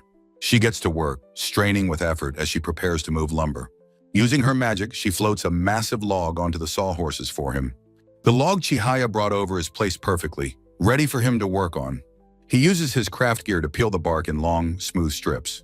He then cuts the log into perfectly uniform planks with incredible speed and precision. As the finished boards fall, Chihaya's shadow magic swallows them for easy storage. Her dark magic made the time-consuming process of processing lumber incredibly simple. Tujuru is thrilled by their amazing efficiency, and Chihaya happily agrees to continue. Their work area is a testament to their combined skill and magical assistance. With the materials prepared, he announces it's time to start on the cabin itself. He notices she is panting heavily and immediately suggests they take a break first. He explains that while her magic makes things weightless, their mass and inertia still exist. Tujuru uses a diagram to explain the difference between mass and weight. He further illustrates that while holding a weightless object is easy, pushing it still requires effort. With a friendly smile, Tujuru asks Chihaya to grab a piece of lumber. Blushing slightly, Chihaya agrees and takes hold of the floating wooden plank. She cries out in surprise, staggering as the plank's momentum throws her off balance. Standing effortlessly on the house frame, Tujuru notes that she's getting tired despite her magic. He admits to himself that he hesitated to say anything while she was trying so hard. Chihaya looks up at him, sweating and confused by his observation. He kindly suggests she just do whatever method is easiest, sparking an idea. A swarm of shadowy tentacles erupts from Chihaya, gripping the house's framework.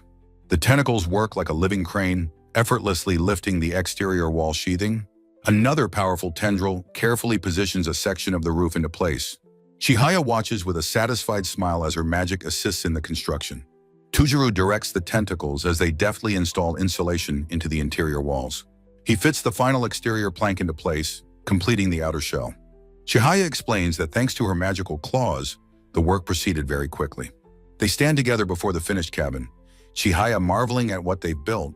She excitedly asks if it's his magic, but he reminds her that she's the magic user. He thanks her for her hard work, and she likens her dark magic to heavy machinery. He asks if her back is sore from the work, but she insists she feels perfectly fine. Chihaya gazes at the new house, a look of quiet awe on her face. "Small house is finished," she whispers, as if she can hardly believe it. Tujuru smiles warmly, thanking her again for all of her hard work. She asks, "I worked hard?" as if it's the first time she's ever been praised. She reflects that without his help, she never could have built such a fine house. A slow, beautiful smile spreads across her face, full of pure, unadulterated joy. Tujuru asks how her stomach is feeling, and she confirms that she's completely better. To celebrate her recovery, he declares that tonight's dinner will be a bear hot pot. Chihaya cheers with delight, while Tujuru notes that bear meat was all they had left. He clarifies that the meat is from the monstrous bear he defeated the day before. Chihaya shyly admits she secretly brought some with her, and he praises her resourcefulness. The meal is finished, the empty bowl and chopsticks signifying their shared satisfaction. Tujuru sips a warm drink, wondering if Mistiv will return by tomorrow. Chihaya, full and content, knows he will have to explain her presence to the elf. He feels confident that Mistiv will accept their new companion without any issue. His internal monologue reveals that he was being far too optimistic. In the distance, a sudden violent explosion tears through the quiet forest. He looks on in shock, never imagining something like this could possibly happen. The scene cuts to a furious Mistiv, her twin blades drawn and ready for battle. The story flashes back to earlier that day, with Chihaya standing by the river. She spots the dark silhouette of a fish swimming in the sparkling water. She invokes her thousand shadow manipulation method, her hand outstretched toward the river. A hand made of pure shadow plunges into the water with startling speed. The shadow emerges a moment later, triumphantly clutching a large, struggling salmon. Her eyes widen in panic as the powerful fish begins to thrash wildly. She lets out a scream as the slippery creature flies out of her grasp. The salmon lands on the riverbank, while Tujuru watches from a short distance. He asks why she didn't catch it, and she wails that it's impossible with her bare hands. She explains that she was just trying to be helpful by catching fish like he did. She laments that she wanted to contribute, but her efforts are already failing. Holding the slimy fish, she wonders aloud if she should try to grill it. With a determined cry, she has her shadow tentacle blast the fish with dark energy. The fish is instantly transformed into a charred, inedible husk, and she meekly asks if she did it wrong. Tujuru gently points out that she hasn't even gutted it yet. Her tentacle prepares to impale the fish, much to his revulsion. A sharp, commanding voice suddenly rings out, ordering her to stop. A powerful blast of wind magic explodes on the ground right beside her. She looks up startled as the dust and smoke begin to clear. Her eyes widen with fear as she recognizes the furious figure before her. Tujuru recognizes the warning shot and asks Chihaya to stop her magic. Mistiv stands with her blade drawn, her piercing gaze fixed on Chihaya. She turns to Tujuru, asking if he's still in his right mind. He steps defensively in front of a frightened Chihaya, trying to shield her. Mistiv demands to know how close they become, but he insists it's a misunderstanding. A small, dangerous smile plays on the elf's lips, her suspicion clear. She asks if he and the user of dark magic have become friends in her absence. He laughs nervously, trying to assure her that Chihaya isn't dangerous. Mistiv stands silently for a moment, her expression unreadable beneath her anger. In a flash, she grabs his arm, pulling him off balance with surprising strength. She yanks him close, their faces inches apart as she glares at him intensely. Her sharp, beautiful eyes bore into his, demanding an explanation. Seeing the confrontation, a single tear rolls down Chihaya's cheek. Mistiv finally lets out a long sigh, releasing him and whimpering a soft apology. Chihaya is still holding the fish, crying out about how gross and slimy it feels. Mistiv observes that Chihaya's magic seems different from the dark arts she's familiar with. She explains that typical dark magic preys on the desires and weaknesses of others. Tujuru, trying to understand, speculates that Chihaya's power is different. He thinks that her faith is in something formless, a belief from the heart. He compares her faith to something from a shonen manga, completely confusing Mistiv. The tension finally breaks as he smiles warmly and welcomes Mistiv back. She blushes, her own smile returning as she tells him she's home. The two stand together for a quiet moment, the misunderstanding resolved. Mistiv laughs, teasing him about how strange he is, and he happily agrees. Chihaya, now holding a clean fish, nervously asks what she should do with it. Mistiv turns to her with a brilliant smile, glad to meet a compatriot of Tujuru's. Chihaya bows deeply as Mistiv marvels at having two otherworldly visitors at once. Mistiv compliments Chihaya's cute clothes, but Chihaya shields her eyes from the elf's bright aura. Inside, Mistiv is impressed by the new, thick floorboards and their insulating properties. A diagram shows the clever, space-saving designs for Chihaya's bed and fold-out desk. Mistiv looks around the improved interior, a question forming on her lips. She points to their feet, asking why both he and Chihaya have taken their shoes off. Chihaya explains that she was just following his lead, assuming it was a house rule. Mistiv says she'll take hers off too, but Tujuru quickly tells her she doesn't have to. She pouts playfully, asking if she's being left out of some secret club. He explains his ingrained habit of wanting a proper entryway to remove shoes. A small diagram illustrates a tataki, the sunken floor of a modern Japanese entryway. Mistiv's eyes light up with understanding, correctly guessing it's a Japanese custom. Chihaya looks up at the roof of the sturdy new cabin they built. Mistiv comments on how quickly it was constructed, and Chihaya credits her magical claws. Chihaya adds that Makazi also demanded attention during the build, which Tujuru recalls. For Chihaya, the newly built cabin was a testament to her own work. Tujuru mused that he had initially thought he was just putting her to work. But now he realized she might have discovered the simple joy of creation. With a satisfying glug, a thick golden liquid poured from a bottle, Mistiv asked what he was doing. He explained Chihaya had provided lots of oil. The oil was high-quality olive oil, a versatile and light vegetable-based cooking fat. He had always avoided buying oil in town because it was too heavy. That's why, he told Mistiv, I'm going to make my specialty dish. Mistiv stood in stunned silence, her wide eyes fixed on him. He confirmed that, of course, he had waited for her to come home. A radiant smile spread across Mistiv's face as she accepted his offer. Mistiv turned to Chihaya, asking why she had oil if she couldn't cook. Chihaya proudly explained her method, simply dropping fish into boiling oil. Mistiv laughed, teasing that her chaotic cooking sounded just like Tujuru's. Tujuru held up his pot, announcing that he would be making today's meal. His secret ingredient, he revealed, was potato starch that he had made himself.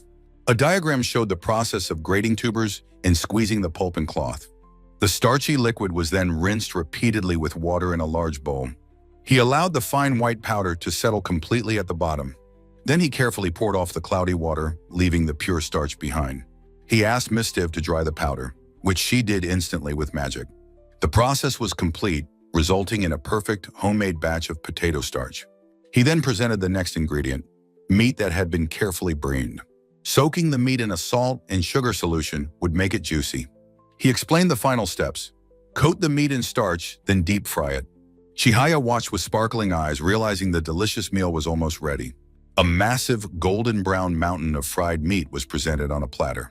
Mistiv took her first bite, her hand flying to her mouth in delight. A wave of nostalgia hit Chihaya, and she burst into tears, crying, "Courage!" Tujuru savored the satisfying crunch of the perfectly crispy coating. The sound effects emphasized the crispiness and the juicy meat bursting forth. The rendered fat provided an explosion of pure instinctual flavor and joy. He closed his eyes in bliss, declaring the taste absolutely sublime. They all ate together, Chihaya enjoying her first courage in 3 long years. Suddenly, Tujiru's eyes widened as a brilliant new idea struck him. He quickly summoned his divine tool, the craft gear, in its knife form. He set to work while Mistiv and Chihaya watched over the food. He turned to Chihaya, presenting his new creation to her. "Here you go." It was a simple wooden skewer, loaded with 3 pieces of crispy courage. Chihaya gasped in wonder at the sight of courage on a stick. She declared him a god, as Mistiv eagerly asked for a skewer too. With her cheeks full, Chihaya mumbled how delicious it was through happy tears. Tujuru smiled, recalling how he had initially worried about their group dynamic. He was simply glad to see that Mistiv and Chihaya were getting along. His mind already on the next project, he began explaining how to build a tub. He detailed the precise 72-degree angle needed to join the 10 staves. Each stave had to be cut into a slight trapezoid to form the tub. He noted that precise calculations weren't necessary if one was careful with shaping. He used a hand plane for fine adjustments, ensuring a perfect fit. The flawless result was a testament to the incredible power of his craft gear. He bound the assembled staves tightly with rope to hold them in place.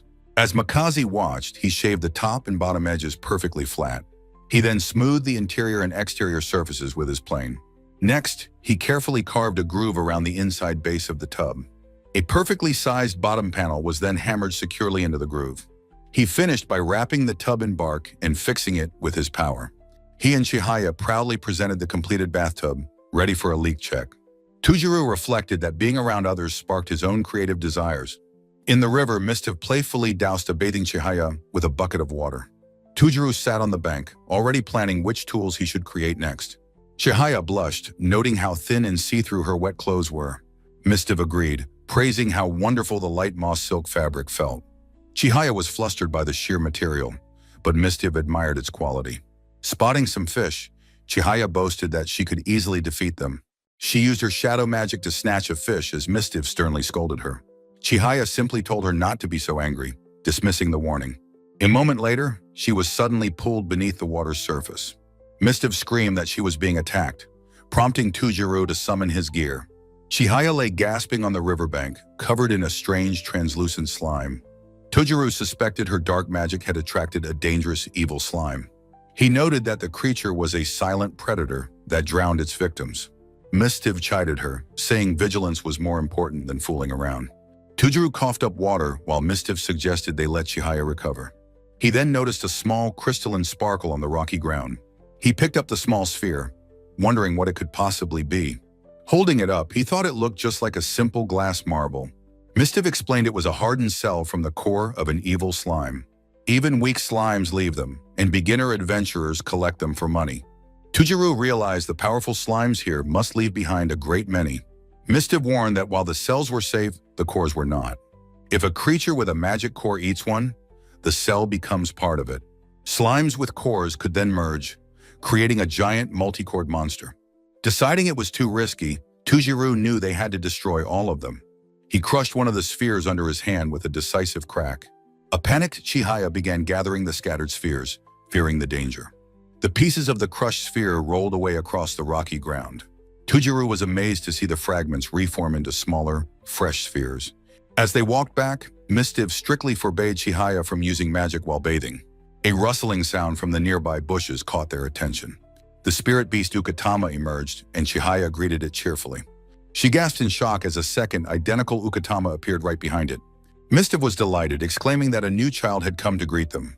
She explained to Tujuru that it was a good sign when spirit beasts multiplied. To tell them apart, they decided to name the newcomer Kotama.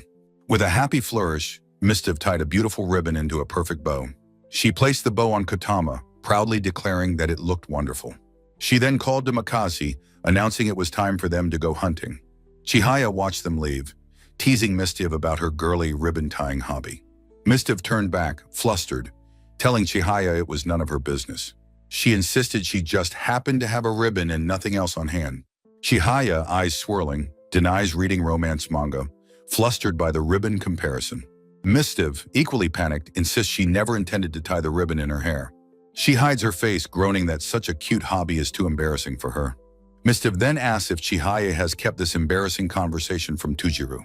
Makaz lets out a small bark, trying to get her attention, but she hushes him. She looks up in a cold sweat, realizing with horror that Tujuru is standing nearby.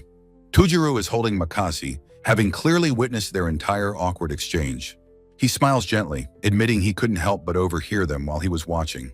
Utterly mortified, Mistiv can only stammer out an apology as Tujuru looks on. He kindly asks her if something is wrong, noticing her visible distress. He confesses that he, too, had thought the ribbon was a little too cute for her. With sincere warmth, however, he tells her it's good that she likes what she likes. He relates it to his own camping hobby, an escape from his old corporate life. A faint blush on his cheeks, he says he thinks cute things actually suit her. Mistiv's face turns a brilliant shade of red, her eyes wide with stunned delight. Overwhelmed with emotion, she flails her arms at him, telling him to stop. She declares that as a divine personage, he is forbidden from complimenting girls. With that, she calls for Makazi and makes a hasty retreat into the forest. Tujuru is left scratching his cheek, completely bemused by her explosive reaction. He sighs to himself, concluding that girls are truly difficult to understand. Chihaya is seen walking through the forest floor, approaching the homestead. She explains she was out foraging for herbs as an apology for the previous night. She nervously asks if she's being banished. Glad to have Ukatama with her. She sees Tujuru at work, hearing him muse about needing an outdoor dining hall. He lists off ideas for the space, finally deciding he wants to build with concrete. Chihaya presents her foraged herbs, saying she won't be mad if he kicks her out. Tujuru casually tells her to set the herbs aside for the time being. He excitedly explains his new plan to make traditional Japanese tataki concrete. Chihaya asks if that's possible, and he lists the necessary ingredients.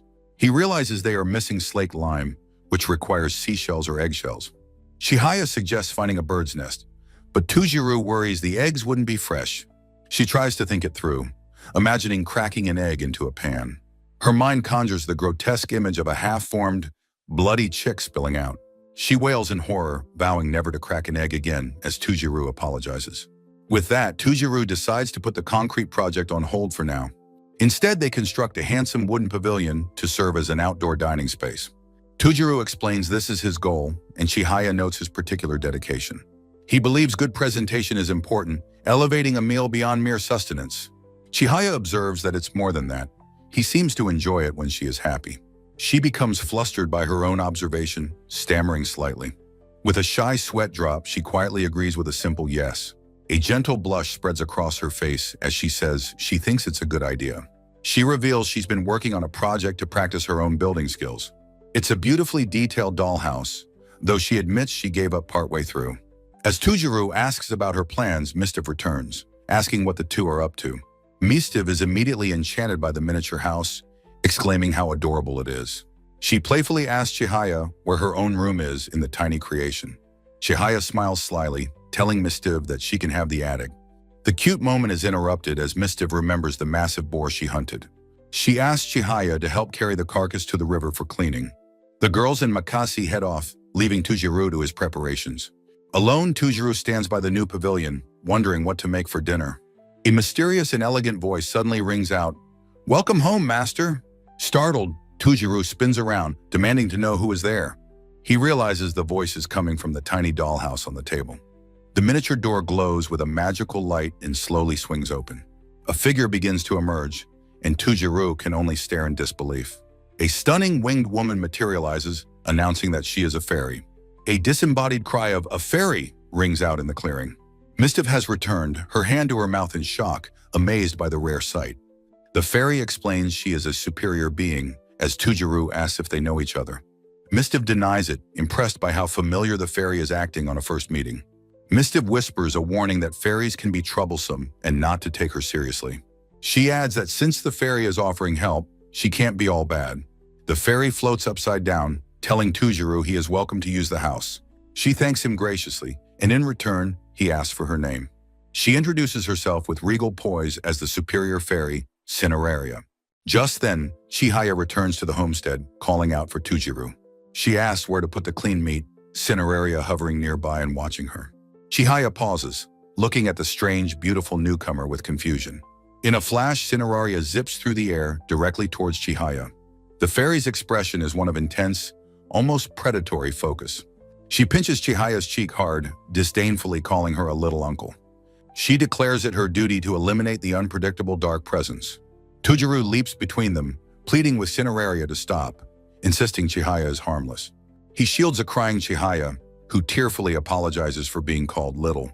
Cineraria turns to her master, her eyes glowing strangely, asking if he is all right. She inquires if he's having nightmares, but he calmly replies that he is not. Mistiv laughs it off as Cineraria announces she must revise her master's assessment. She turns to a terrified Chihaya, demanding an apology from the darkness familiar. Cineraria floats menacingly, her voice cold as she commands respect. Chihaya can only whimper in fear, tears streaming down her face. A close-up reveals a strange, glowing diamond pattern in Cineraria's eye. Tujiru asks Chihaya what's wrong, wondering if Cineraria is frightening her. Cineraria insists a superior fairy does not intimidate, even as her body trembles. Tujiru asks them to please get along, and Cineraria stiffly agrees to try. A title card indicates that a short amount of time passes. Now Chihaya constantly hides behind Tujiru, a sight Mistiv finds pitiable. And so another new resident has been added to their growing community. Cineraria lounges, critiquing the furniture and demanding more artistic, neoclassical designs. Tujiru sighs, realizing this new fairy is a very noisy and particular type.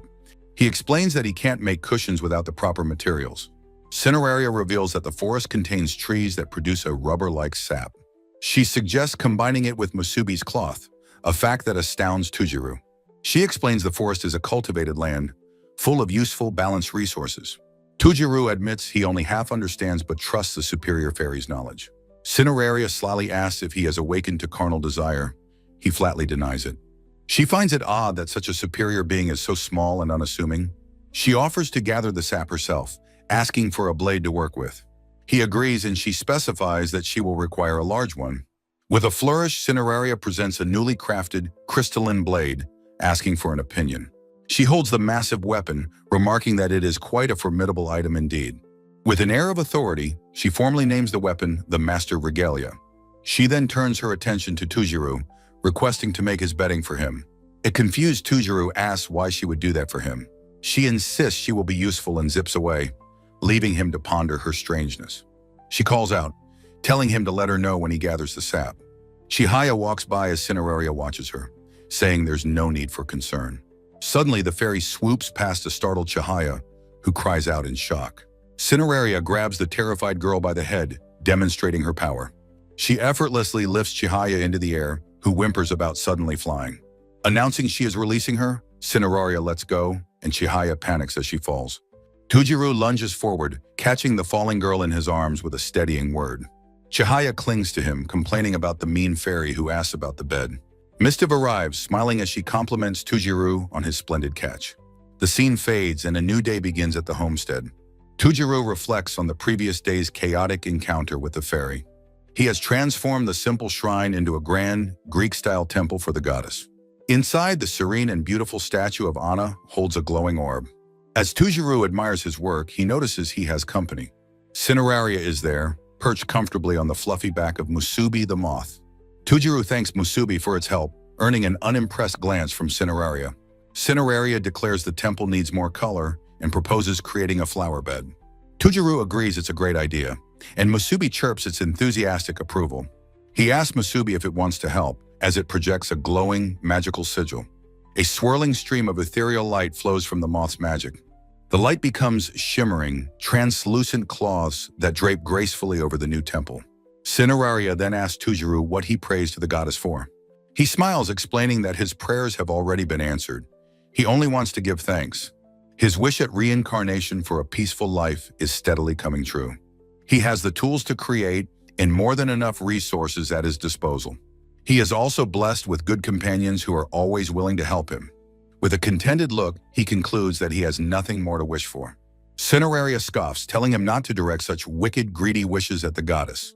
She explains that he is now the one who grants wishes, not the one who makes them. She notes that the wishes of the dark magic user, Chihaya, are easy to understand. He has already provided her with delicious food and a safe place to live.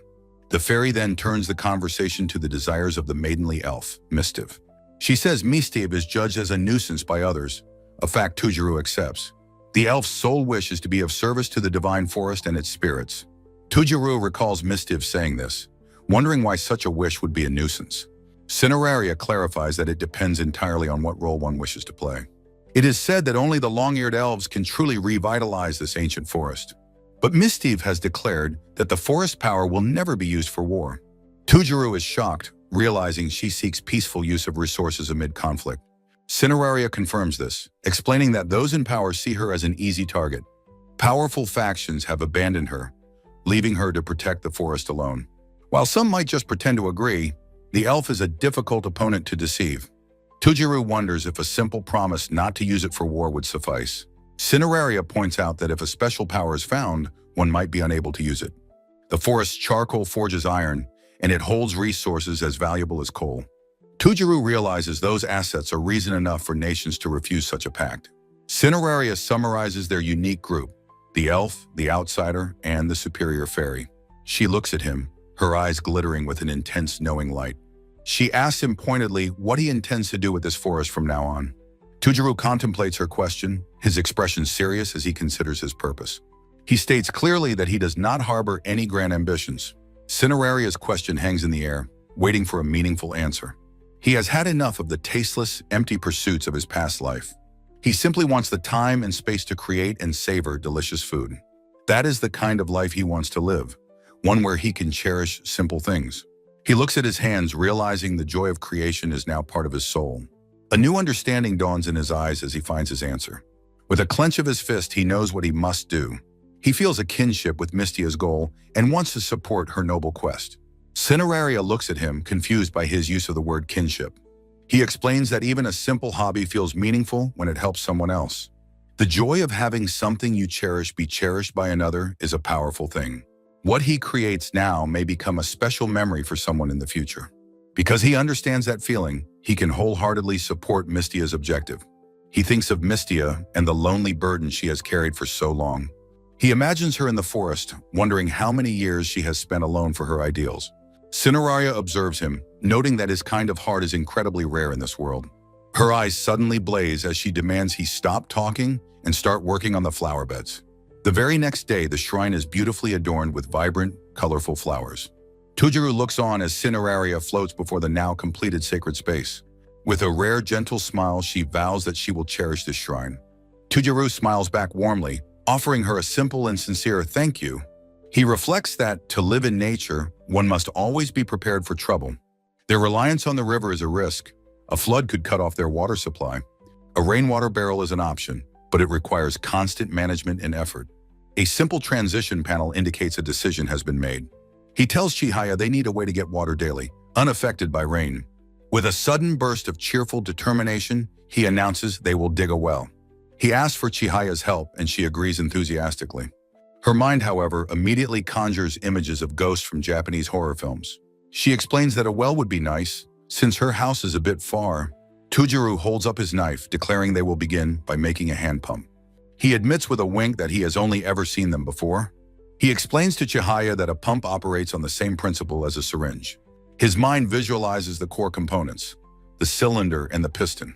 With a determined expression, he sets his plan into motion.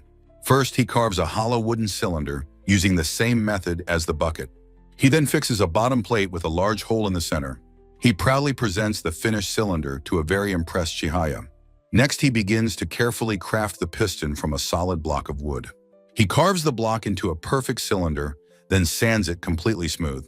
He wraps a strip of stitched leather around the piston to serve as a gasket. This leather, he explains, will create a tight seal against the cylinder wall. Finally, he begins the last step, drilling a precise hole through the piston's center. Tujiru begins work on the first valve, preparing a sheet of rubber. He shapes a small copper plate, bending one edge at a slight angle. Using his fixation power, he perfectly fuses the copper plate to the rubber. He carefully places the newly crafted flap over the piston's central hole. The design ensures the rubber flap will seal the piston from above. He explains to Chihaya how the simple flap acts as a one-way valve. With a satisfied look, he declares the piston assembly is now complete. He uses his power again to fix a long wooden handle to the piston. Now, he explains the entire mechanism just needs to be fitted inside its cylinder. Under their new pavilion, he decides it is time to test their creation. He pours water into the wooden cylinder to check for any leaks.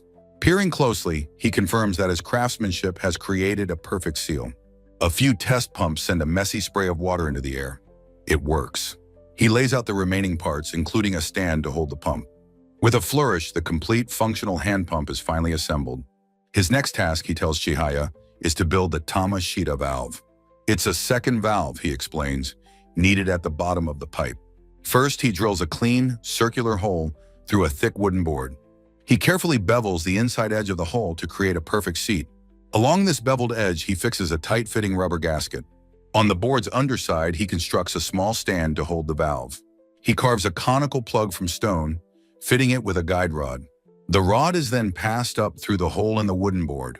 At the end of the rod, he attaches a larger stone disc as a stopper. He shows Chihaya the finished gravity-fed valve, a simple and elegant mechanism. Tujiru pauses, looking at his work with a thoughtful expression. Noticing his silence, Chihaya asks him if something is the matter. He admits he never thought he could actually build something so complex. He smiles, certain that the Mother Goddess Anna's blessing is guiding his hands. They take a short, well-deserved break for tea under the pavilion. Chihaya asks if they will finally start digging the well now. Before that, he says they must first craft the pipes for the well shaft. He asks for Chihaya's help, and she agrees with a determined nod. He hands her a long, smooth wooden pole to use as a mold. He demonstrates how to wrap a wide sheet of bark around the pole. With a flash of light, his fixation power seals the bark into a tube.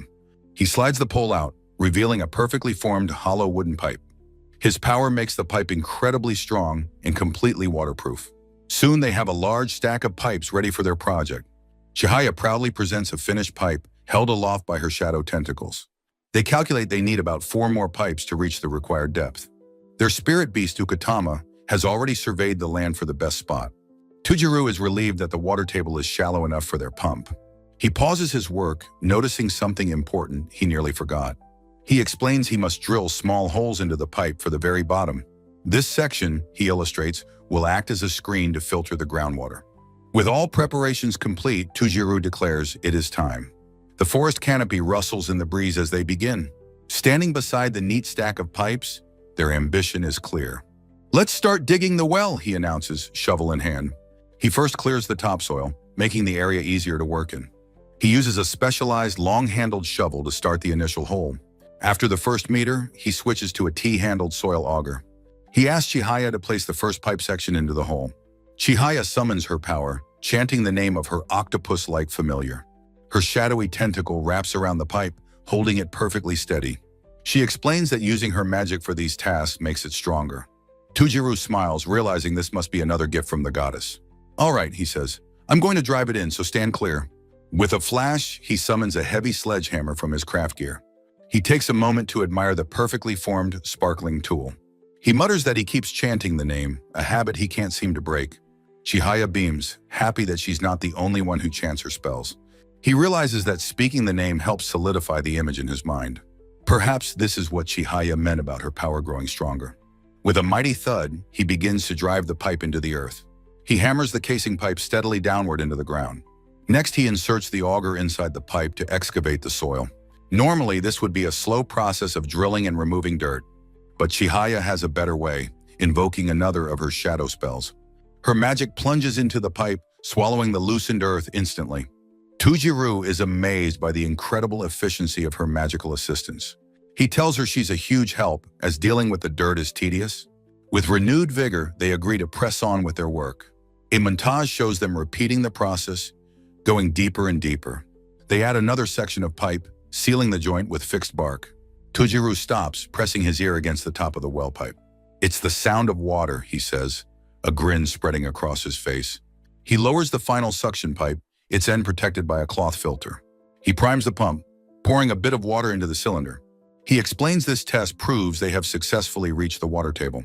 With a final satisfying thud, he installs the hand pump on top.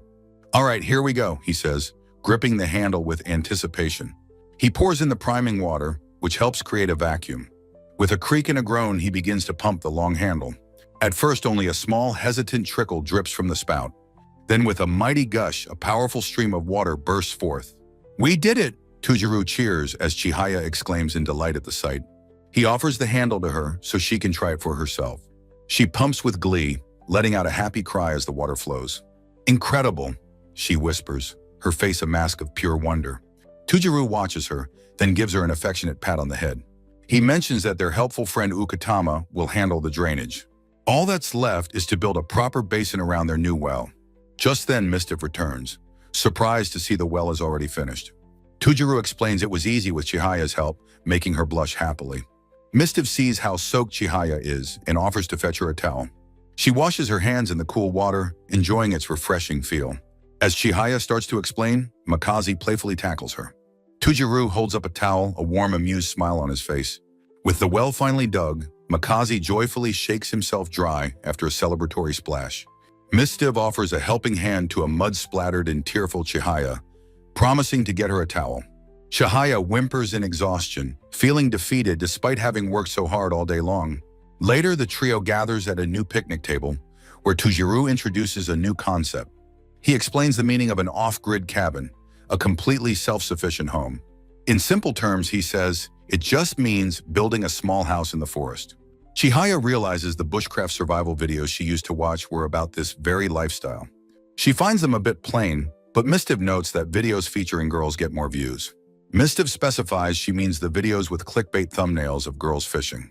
Tujuru repeats her words, caught off guard by the specific and slightly risque example.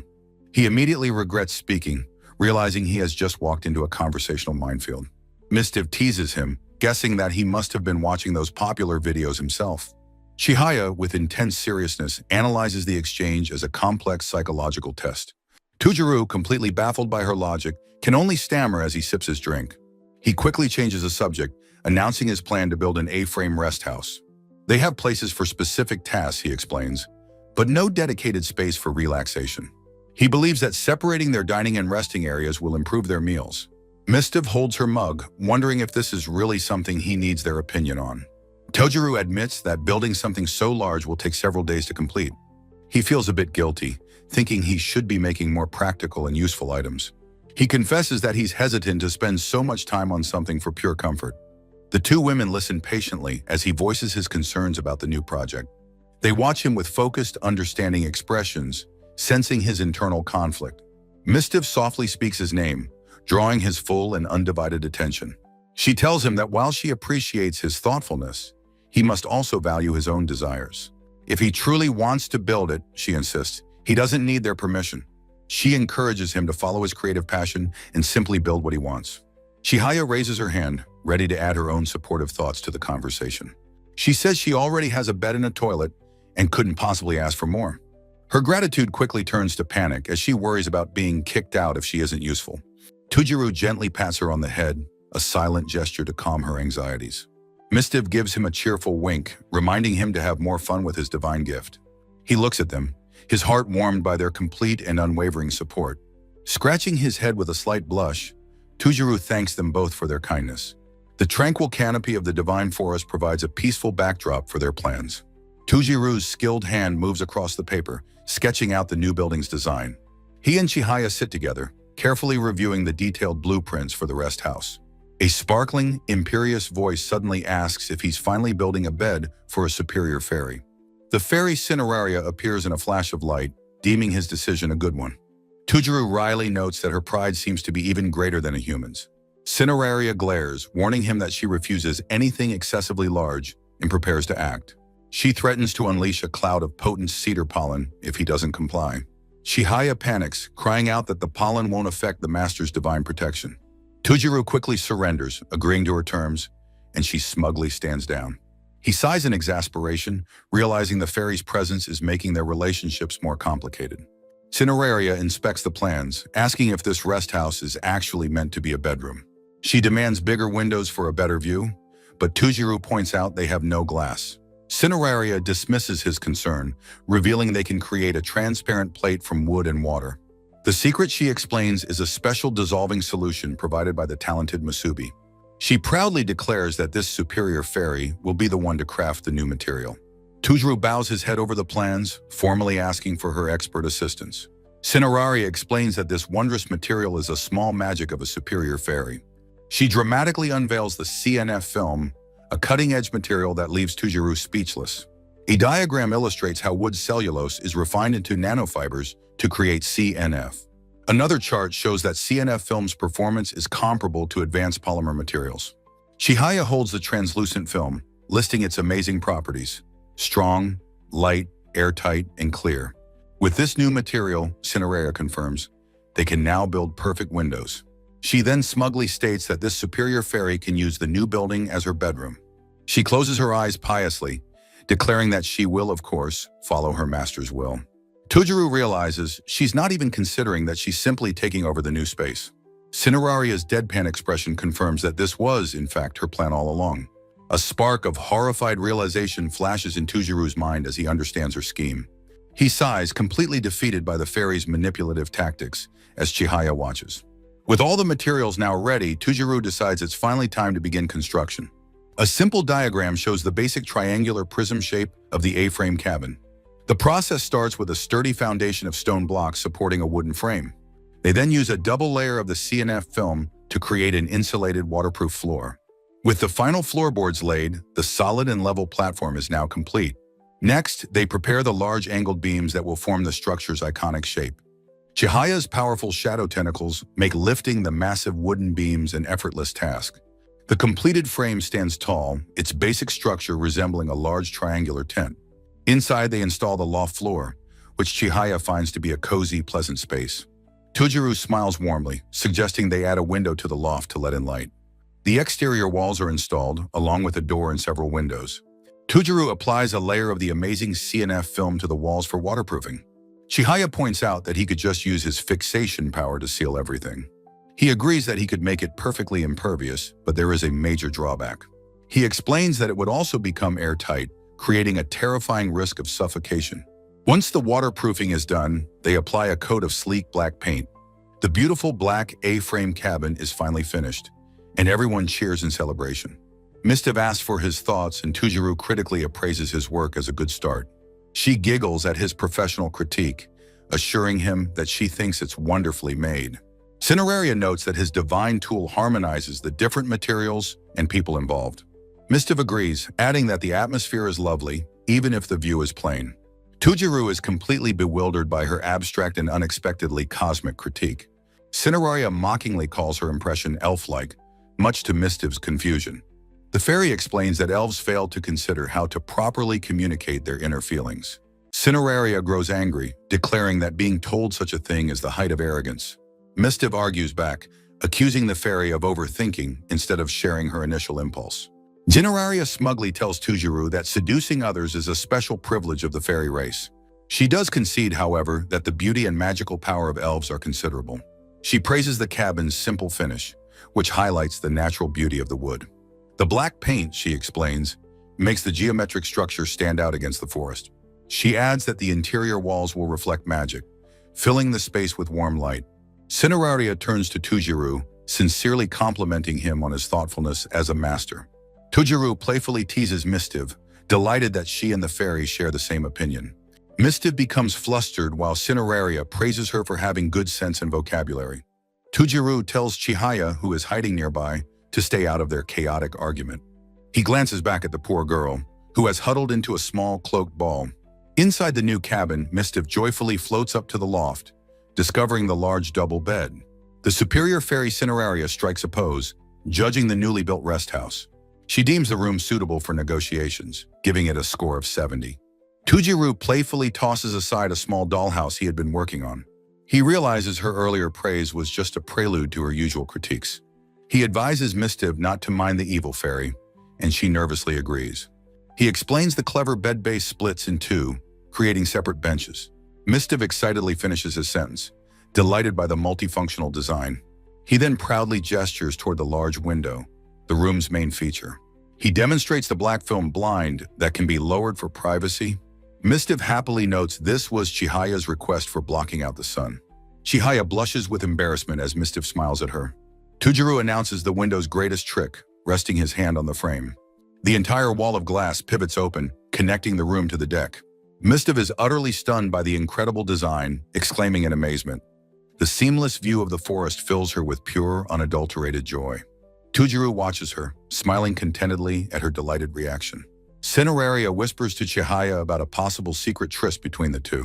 Tujiru overhears them, muttering that he can hear them, as Chihaya hides her face.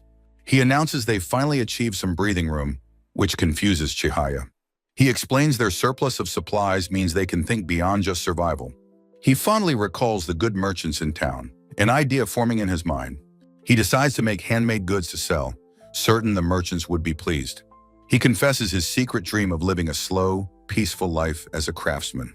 Chihaya's eyes light up, and she eagerly volunteers to help him. Tujiru smiles warmly, softly agreeing to her offer of assistance. Mistiv relaxes on the deck, agreeing to help, but not too strenuously. The group is united in their new purpose, enjoying the peace of their home. Meanwhile in town, Dorero anxiously asks Sedek about a buyer for the snake liver. Sedek calmly tells him not to rush, revealing he already has a promising lead. He explains a prince is poisoned and their venom is the only cure. This opportunity could make them official purveyors to the royal crown. The word king echoes in Dorero's mind, the pressure immense. He grabs Sedek, demanding he store the priceless item at the castle for safety.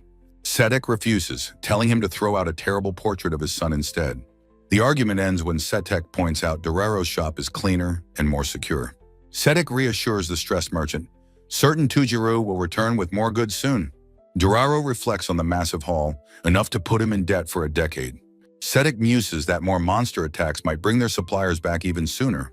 The immense stress of the situation seems to make Dorero visibly wither and age. Back at the homestead, Tujiru thinks of another town trip while playing with Makazi. He spots a large barrel and realizes its purpose is for a drinking party. Cineraria confirms the barrel is indeed full of sake for their celebration. She announces her plan to use the party to foster reconciliation between the girls. Chihaya panics at the fairy's condescending attitude, finding it unbearable. Cineraria explains that alcohol is an efficient way to loosen everyone's tongues. She intends to use the party to help the Dark JK mend her relationships. She then gestures to a large, rough-spun sack, her next contribution. Tujiru asks if she brought the sack, surprised by the offering. She dons sunglasses, coolly stating that superior fairies have plant world connections. Cineraria opens the sack with a flourish, much to Tujiru's confusion. He reaches his hand inside, feeling the small, hard grains within. He pulls out a handful, his eyes widening in utter shock and disbelief. Cineraria asks if her master understands the true value of what he holds. Tujiru gasps, a single hopeful thought racing through his mind. He brings the grains to his lips, his voice trembling as he identifies it as rice. Cineraria lounges on the sack, asking if this gift is worthy of a feast. She presents her one condition, a single night of drinking and talking together. Tujiru is overwhelmed with gratitude, crying out his thanks for the precious gift. His eyes sparkle with joy as he offers to carve her a statue in thanks. Cineraria is taken aback by his emotional reaction, asking if he is serious. He happily clutches the bag, excited to see Chihaya's reaction to the rice. Cineraria's expression softens, offering to do anything else he might desire. Tujiru thinks for a moment, then says he has just one request. The fairy sighs, noting that he seems completely unaware of his own power. She tells him that compared to his divine tool, a bag of rice is trivial. She explains that he is the only one who can truly use this forest. If he desired, she points out, he could easily leave this place behind. She paints a grand vision of him conquering kingdoms and claiming worldly treasures. She dismisses these grand ambitions as simple compared to the forest's small joys. She declares he is a saint, holding a divine tool that can forge the world. She asks what he will do with this power, calling him by the title Regalia. A dark vision flashes of him as a gluttonous, tyrannical living god. The vision shows him standing powerfully, Cineraria watching from her perch. Tujuru simply replies that Mistiv would not be happy if he did such things. Cineraria finds his answer uninteresting, but one she can look forward to. He rubs his neck, saying the topic is too grand. He prefers the rice. Cineraria says a superior fairy's concern is more delicious than grand ambitions. Tujuru agrees, satisfied with her answer, if she's giving him a gift. She clarifies she borrowed the rice from acquaintances and will pay on credit. Tujuru stares at her with a deadpan expression, processing her strange logic. He sweats, asking if on credit is another way of saying she stole it. She proudly declares she was merely issued a voucher for the transaction. He sighs, realizing he must now craft thank you gifts for these unknown benefactors. Cineraria confirms that there are indeed several people he must thank. She adds it will be fine even if they aren't human, confusing him further. The sake works its magic, and Mistiv and Chihaya sing joyfully together. They spin in circles with the puppies as Tujuru watches with a fond smile. He realizes the fairy brought the sake to help them all celebrate their meeting. Cineraria flatly denies this, shocked by the sentimental suggestion. Mistiv puts an arm around Chihaya, saying she likes Cineraria's hidden cute side. Mistiv cheers for the sake and rice, as Tujuru notes she's a lightweight. His attention then turns to Chihaya, wondering how she is doing. Chihaya is hunched over her bowl, weeping with joy as she devours the rice. Tujuru thinks she should at least acknowledge the fairy who brought it. A flashback reveals Chihaya's realization that it's been 4 years since she had rice. Tujuru feels helpless, unable to interrupt her emotional reunion with a taste of home. The group decides to hold a feast that night, cheering for rice and drinks. Chihaya and Ukatama form a team to gather mushrooms and wild grasses. Mistiv returns from the river, proudly holding a massive, thrashing shrimp. Tujuru examines the huge creature, thinking its unique taste is a good omen. Tujuru wanted to taste the shrimp, but Mistiv wondered if it was truly necessary. She teased him, saying he sounded like he would even try eating merfolk. A sudden thought struck Tujuru, and he paused with a quiet, "Ah." Mistiv laughingly asked if mermaids were on the menu, and he dismissed her silliness. He adopted a completely serious expression, staring at her without a hint of a smile. His deadpan look genuinely terrified her, and she stammered in wide-eyed shock. He immediately broke into a panic, frantically insisting that he was only joking. Mistiv clutched her heart, letting out a massive sigh of profound relief. Her relief quickly turned to playful anger as she began splashing him with water. He thought about an old legend and decided it was best not to explain further. With the ingredients gathered, the next step of the preparations began in a bowl. Mistiv cheerfully worked on making potato starch, commenting on its sticky texture. Meanwhile, Chihaya was focused on her task, grinding wheat with a stone mill. Tujuru stood ready with his knife, announcing that his job was the prep work. He paused for a moment, popping a small piece of food in his mouth. He found the simple salted shrimp to have a surprisingly rich and pleasant flavor. At his feet, Makazi waited patiently, letting out a small, hopeful sound. Tujuru looked down at the excited pup and asked if it wanted a taste. He tossed a piece down, which the happy wolf pup expertly snatched from the air. Makazi spun with joy, and Tujuru chuckled, asking if it was delicious. The pup immediately begged for another piece, but Tujuru told it that was all. A slightly dejected Makazi trotted away as Tujuru resumed his work at the table. Satisfied with his quality check, he declared that the shrimp were ready to go. He called out to Makazi, reminding the pup that he had only promised one. Mistiv looked up with a hopeful smile, sweetly confirming it was just one piece. She leaned forward eagerly, opening her mouth wide for her share of the treat. As he placed the shrimp in her mouth, she closed her eyes in blissful anticipation. Tujuru watched her, a slightly flustered but fond expression on his face. With her cheeks full, Mistiv ecstatically declared that the single piece was delicious. From her corner, Chihaya grumbled that the elf had successfully summoned a companion. She tried to bargain for 4 pieces, but Tujuru gently refused her request. As dust settled over the forest, the scene was set for their grand feast. The 4 companions raised their mugs high, shouting, "Cheers!" over the laden table. The beer was described as having a fruity aroma and a refreshing taste. A beautifully sliced bear steak rested on a wooden plank, smoked to perfection. Mistiv was amazed by the steak's flavor, attributing it to the wood's aroma. Next was a heaping plate of courage, properly made with a flour and starch coating. Tujuru happily noted how well the beer paired with the salty fried meat. Cineraria ate with a haughty air, telling her master not to spoil the elf. A magnificent platter of assorted tempura was presented, its white batter pristine. Overcome with emotion, Chihaya began to cry as she ate the nostalgic food. Her friends watched with sympathy, knowing how hard her survival had been. Mistiv mused that with his skills, Tujiru could have easily cooked for himself. Cineraria explained that 99% of other worlders simply lack such culinary talent. Tujiru commented that he'd like to meet that 1% as the pets enjoyed leftovers. The feast was a happy affair, with everyone reaching for the delicious dishes. They shared the food communally, serving each other from the various platters. Soon the meal was over, leaving behind empty plates and a clean pot. A warm campfire crackled in the hearth, providing a cozy end to the evening. The three friends sat together in comfortable chairs, relaxing around the embers. A tipsy Mistiv brought up Chihaya's dark magic, finding its uses rather subtle. Cineraria wondered why dark magic was so untrustworthy, calling it a cheap trick. Chihaya, equally drunk, happily declared her complete faith in a manga magazine. Tujiru confessed his lingering regret was dying before finishing a series he loved. Chihaya leaned in conspiratorially, asking Mistiv if she really wanted to know more. Tujiru warned them that Chihaya's story was a forbidden topic of conversation. Despite the warning, Chihaya decided that she would tell her story anyway. She dramatically announced the title of her own life story, not the manga's. Her tale began, presented as a special side story for the series.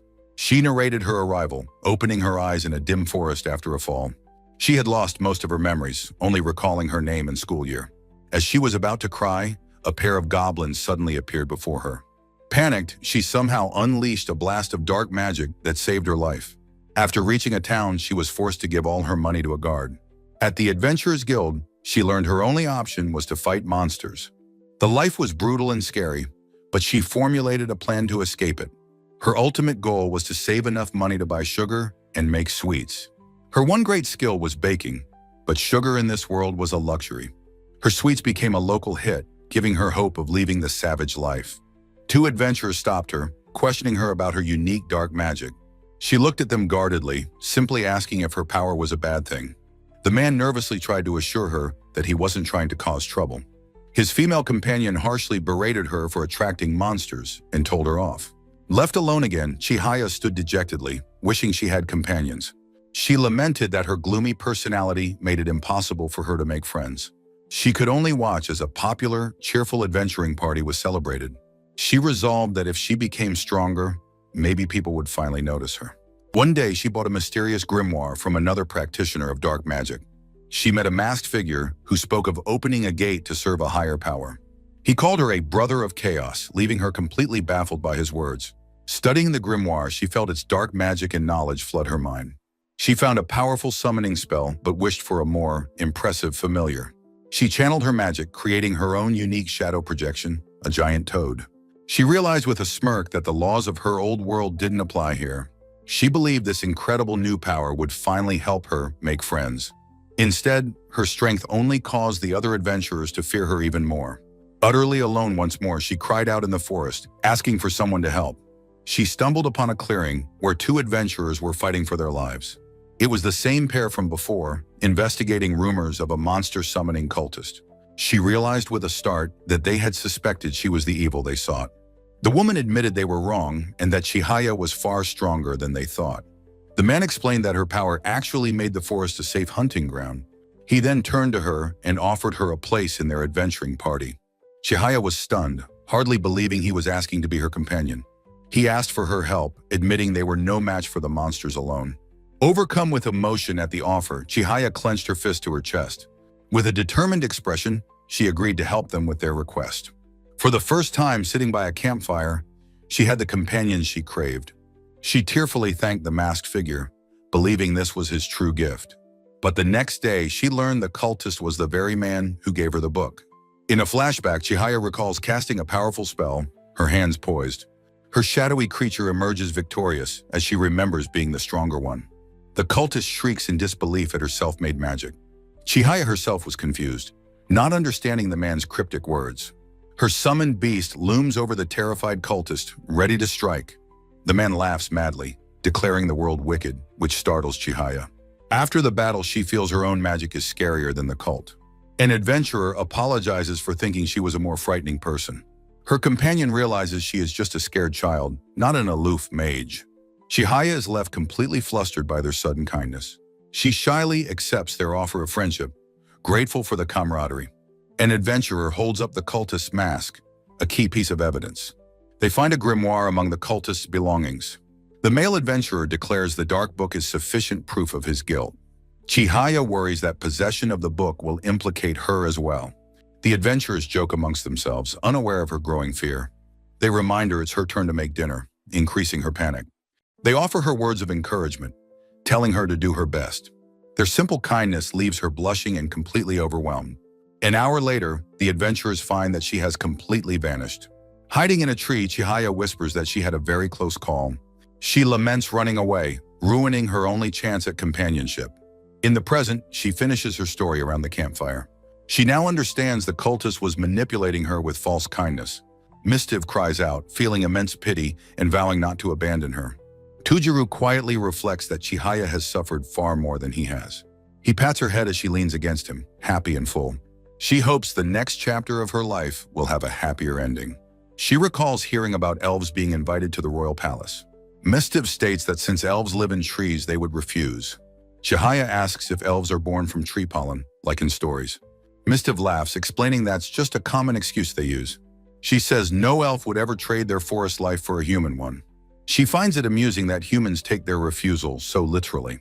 Tujuru asks if elves use magic to create children. He then playfully suggests he and Chihaya could have a child. A blushing Mistiv declares that if anyone, it would have to be Tujuru. She immediately gets flustered, calling him a drunk for making her say it. Tujuru covers his face, shocked that elves enjoy lewd humor. A tipsy Cineraria tells them both to be quiet while she's talking. The campfire crackles as the party winds down for the night. Tujuru watches the dying embers, lost in thought. He gently lifts the sleeping Mistiv into his arms, noting how light she is. Internally, a tiny version of Mistiv is completely flustered. She had only feigned sleep, sensing his approach and feeling too lazy to get up. She decides to keep her eyes closed, letting him carry her to her room. She internally denies that her heart is pounding because she's attracted to him.